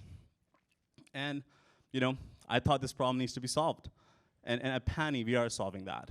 So we introduced an AI operator coach. It takes sensor data from existing treatment plants, existing sensors, and it goes back to the operators, and it coaches them and gives them real-time advice in what issues may happen in the future so they can prevent them, and finds opportunities so they can reduce the energy consumption, the chemical consumption, and the water footprint. We work with facilities across the globe. We help save our customers hundreds of thousands of dollars a year, tens of millions of liters in water, energy, and greenhouse gas emissions. Some of our customers here are Suez, Coca-Cola, and Aditya Birla. That's less known. It's about $40 billion conglomerate from India. And these are examples from boiler feed and heavy industry, food and beverage, and effluent treatment for pulp and paper. The challenge we saw, is that there was an intelligence problem and it was a technology problem. So here in this graph, from left to right, it's increasing intelligence, and from bottom to top, it's increasing cost. And there were two incumbents in the market. On the bottom left, there was a horizontal play, data visualization and some techniques, but it did not solve these pain points that the operations were facing. As you move towards the right, you get more intelligent in your solution, and the option there was incumbent B. Extremely high cost consulting packages, takes a couple of years, millions of dollars. And that makes sense, right? Because each plant is different, so you have to make models, you have to calibrate them surgically. It's very expensive. The market opportunity is on the bottom right. That's where your costs are lower, you still provide high value. But it's very difficult to do that technologically at that unit economics. Difficult, but not impossible. And that's where we spend years of R&D at the university in Canada, my background. And we like to think we introduced a new category for water treatment operations AI called process operations AI. Combining first principle physical chemical models, statistical machine learning, and years of operational experience. How it works, it takes data from the PLC, it builds an operational twin, which is able to detect opportunities to improve. It gives specific recommendations to the operators what to do and what benefit they'll have. In cases, it predicts when an asset may fail in the future, and it lets them know when to service to minimize their downtime. We have deployments across India, Middle East, Europe, South America, Canada, and US, and some happy customers. Chairman of Abu Dhabi, a multi-billion-dollar conglomerate in Saudi, they say that the value proposition is so advanced that it actually rivals upgrading an equipment. And Suez, after working with us, they said there is no one in the industrial IoT space for water that can do what Pani can do, and one of the best teams they've worked with. A large market, water has been not so sexy for a long time, primarily because of high capex, low sales cycles, but that changes with software. The total addressable market is about 700,000 facilities at about average 30,000 ARR per facility. Small facilities pay less, large facilities pay more. And our target market is for high GHG intensive and resource intensive treatment plants. And that's about $720 million of ARR opportunity. One thing that gets missed a lot in water is it's actually quite carbon intensive. And our mission at Pani is to reduce about 500 million tons of emissions by 2032 per year. By then, the treatment sector will be about 3 to 4 gigaton emissions per year. And that below that is just a snapshot of a white paper we'll release on our roadmap on how we plan to decarbonize the water sector. And we're well funded towards this mission. We raised $8 million seed round, about half equity, half grant funding. And here we're looking to make connections for Series A financing, end of the year, and looking to meet corporate end users with heavy water usage, food and beverage, consumer product goods, pulp and fiber. Thank you for your time.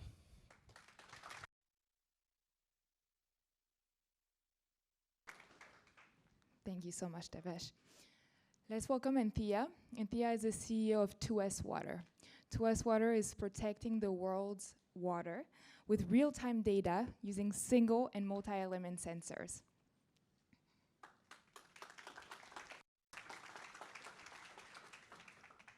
Thanks for having me out today, everybody. You've almost made it. I'm the last one. Water is so vital. It's great that we're ending sustainability with water because it's key to everything about human life. And how we treat and deal with that water is vital. Poor water quality causes problems. I mean, that seems like such an obvious statement. I don't think anybody looking at this slide thinks, I'd like a drink of that. And it's even worse when you get it into industrial water treatment facilities. It increases costs as it goes through facilities, clogging machinery and fouling. It causes environmental fines when it leaves industrial facilities and is an exceedance of the site requirements. And it results in lost revenue.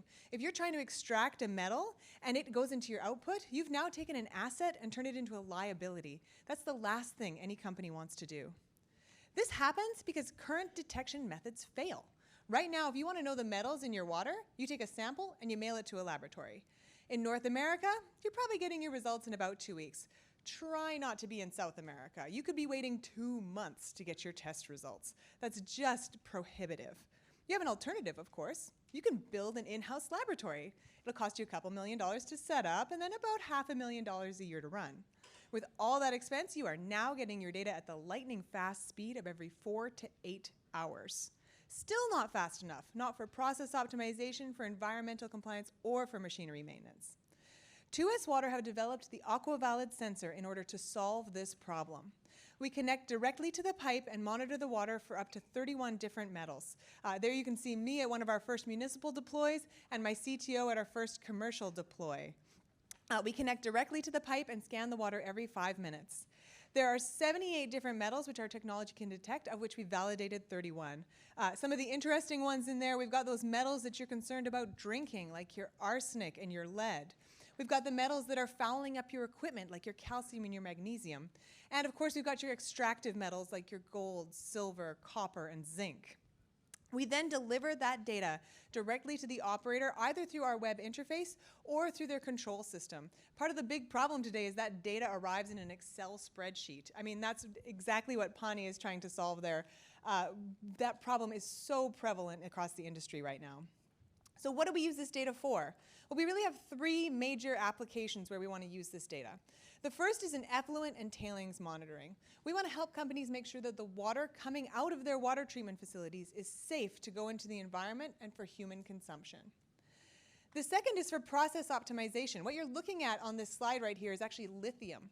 Lithium is largely extracted from a brine. So it's kind of a mix of the entire periodic table, and you're trying to get the lithium out.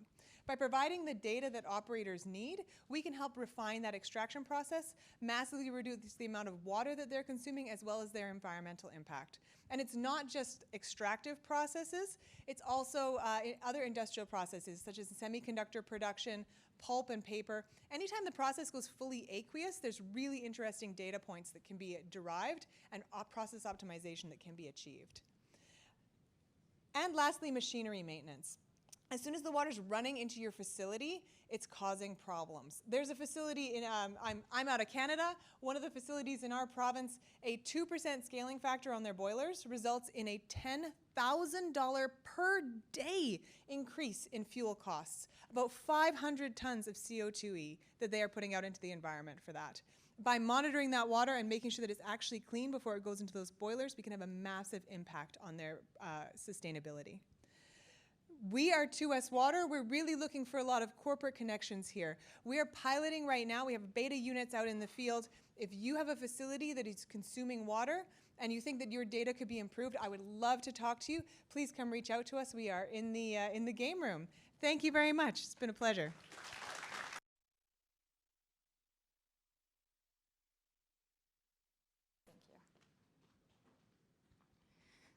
Thank you so much, Anthea. Another huge round of applause for all of the startups here today. Thank you.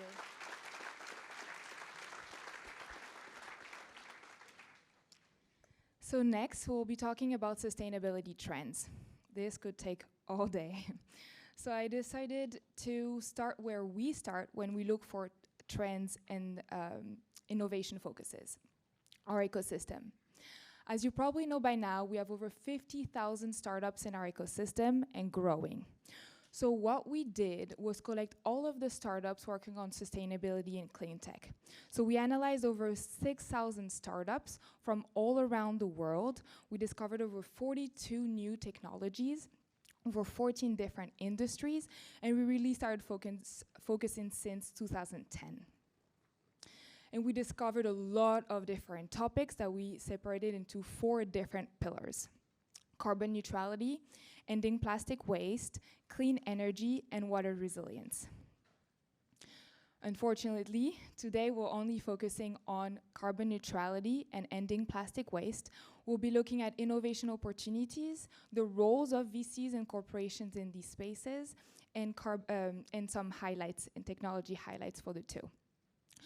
I would love to also describe how customizable our value chains can be with our ecosystem, and I will be discussing sustainable fashion and alternative materials.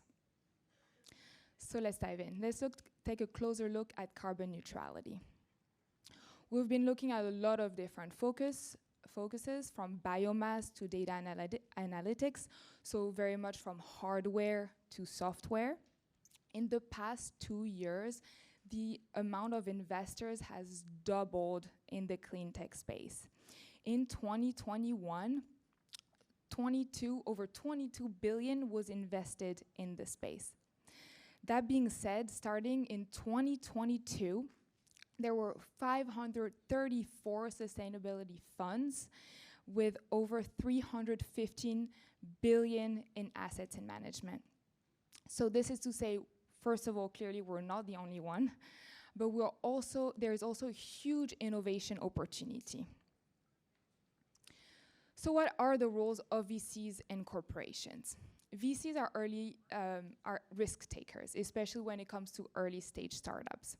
And we're not new in terms of sustainability. We've been investing for quite a while, even especially around 2010 in renewable energy, which didn't go quite well, but we learned from our mistakes. There's slower growth. It takes a longer time to go to scale, especially with hardware technologies. And this is something that needs to be explained to LPs and startups.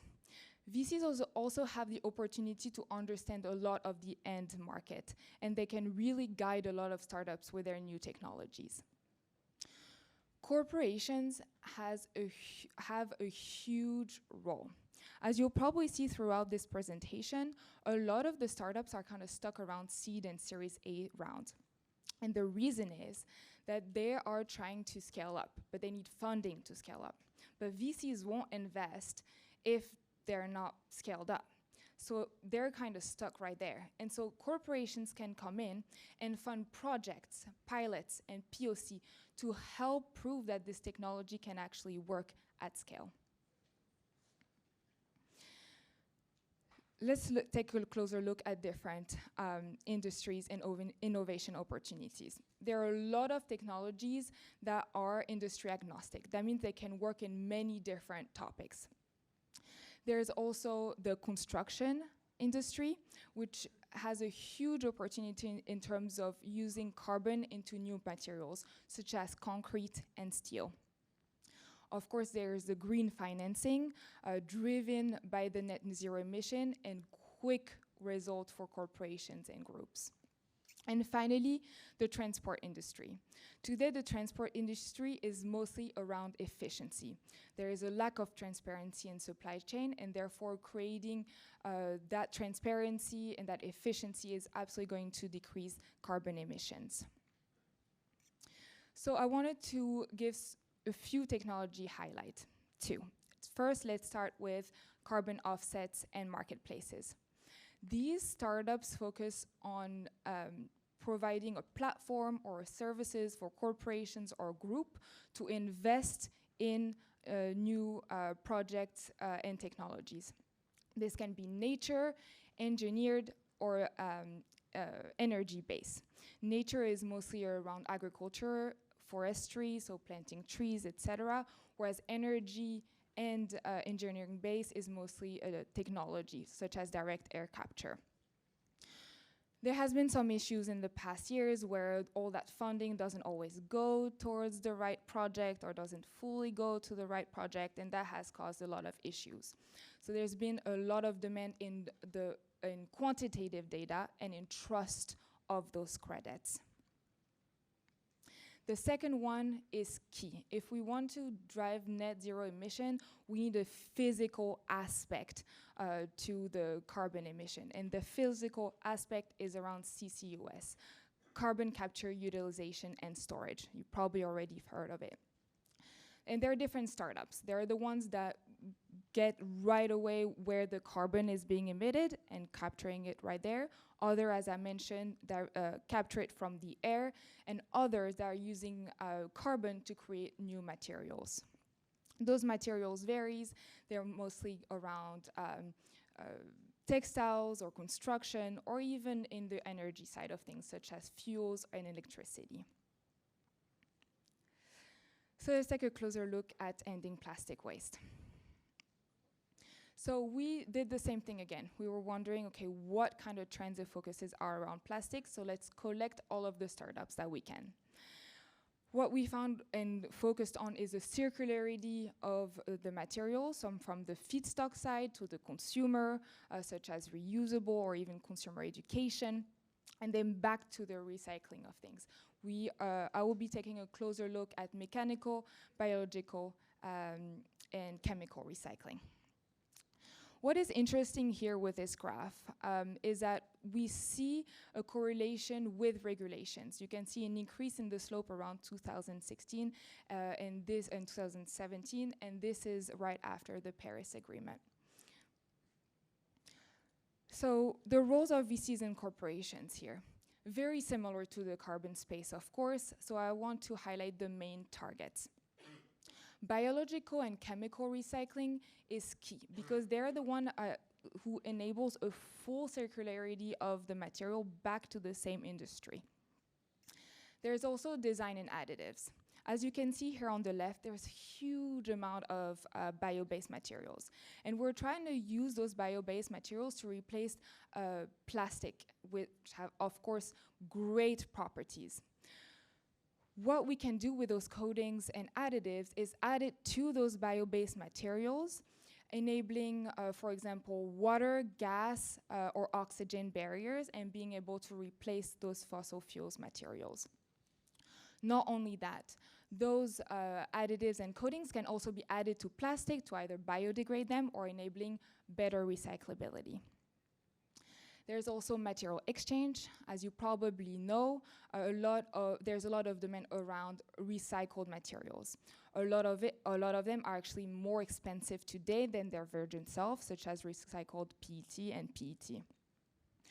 The quality of these materials is very important because this will enable better recyclability, a better trust in terms of the end product.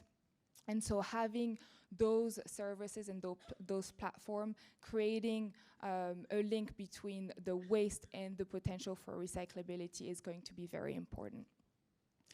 And last but not least, waste sorting. As you might know, there are a lot of different kinds of plastic and they can absolutely not be recycled together most of the time. The reason is some of them are very toxic, some of them are not very good at being recycled. And so therefore the waste sorting, especially when it comes to AI, is going to be very important, especially for mechanical and chemical recycling. So let's take a closer look at that. Mechanical recycling is a thermal process. You can wash it, grind it, etc. Most of the end products can be upcycled or downcycled. There are a lot of startups all around the world. Most of them are in the Europe region. Advanced or chemical recycling, as its name says it, it uses chemicals to recycle the plastic. It comes from, usually it enables them to go back to the monomer, so a smaller component of the plastic, and has the ability to go back to its virgin form. I don't know if you've noticed, but there's half the number of startups compared to mechanical recycling with twice the amount of capital. And there are two reasons for that. One, it is capital intensive, but also the value of those end products is higher. There is fuels, energy, and as I said, monomers or even chemicals that can become specialty chemicals. And last but not least, here is biological recycling. Not that many startups all around the world. As you can see, only 10. A lot of these technology are still around in the universities. And biological recycling uses enzyme, either biosynthesized or in living organisms, so actual worms, eating all different kinds of plastic. And they don't care, they'll eat anything. And this is why we think there is a huge value there. That being said, there is a limitation at scale. Those end products are very similar to the chemical recycling side of things, so such as monomers and chemicals that could go back to specialty chemicals. But these are always kind of hard to get back, and this is the reason for scalability. And maybe this is where corporations can really help. So I want to highlight the customizability of our value chains. As I mentioned, we have a huge opportunity, and at Plug and Play, we get curious. And we got curious once again with sustainable fashion. We did the exact same thing. We collected a lot of startups in this area and looked at the feedstock side, the consumer side, such as packaging or even textile care, and then backed in the recycling side of things. When it comes to recycling, we separated into two: textile back into textile, which is quite rare, or textile upcycling or downcycling. But what was most surprising with this data, and I wish I could go over through the entire presentation, was the feedstock side of things. What we saw was that over 50% of new textile actually come from other waste industries, such as plastic or agricultural waste. And when we saw that, we got curious once again. We were wondering what kind of alternative materials are being used in the textile industry. And what we found was a lot of different data. My colleague Alexandra Pine went to all the public data of all of these startups and discovered a lot of different interesting materials, such as hemp, mycelium, which is a kind of mushrooms, a lot of different fruits. You can see here as well biomass. Startup that use biomass is always very interesting because a lot of them actually can use, at the end of the day, agricultural waste. And you can see into what kind of product they're turning into. Some of them are materials that we're already aware of, such as leather or silk, but a lot of these materials cannot always replace the exact materials that we already have on the market. These are completely new. There's a huge opportunity when it comes to new fibers and even new materials overall. And so I think we need to change our way of thinking, and instead of saying we need to replace this material, we should look at all the new properties that these new materials are offering and trying to replace them in the market. So I know that was pretty quick. I hope this helped you understand a little bit more about sustainability trends, but also how customizable our value chain can be. I hope you get curious as much as we can get curious and work together on other value chains. And I will be standing around here if you have any questions. Thank you so much, everyone.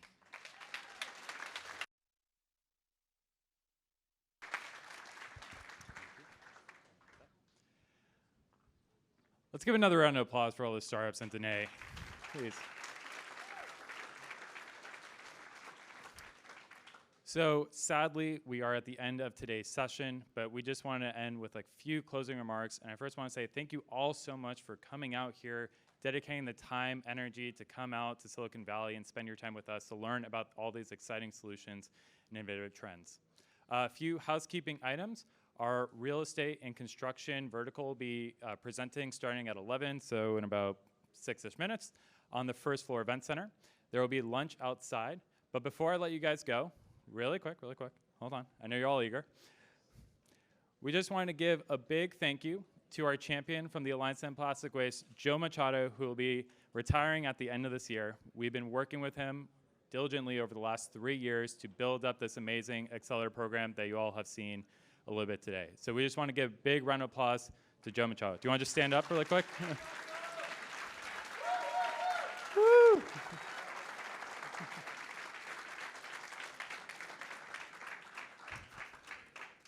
I warned him I will embarrass him, so. So again, thank you so much, everyone, for coming out. If you have any questions, please feel free to reach out to myself or a member of our team. And we're more than happy to answer any questions you may have about sustainability. And let us know if you'd like to get involved. Thank you so much.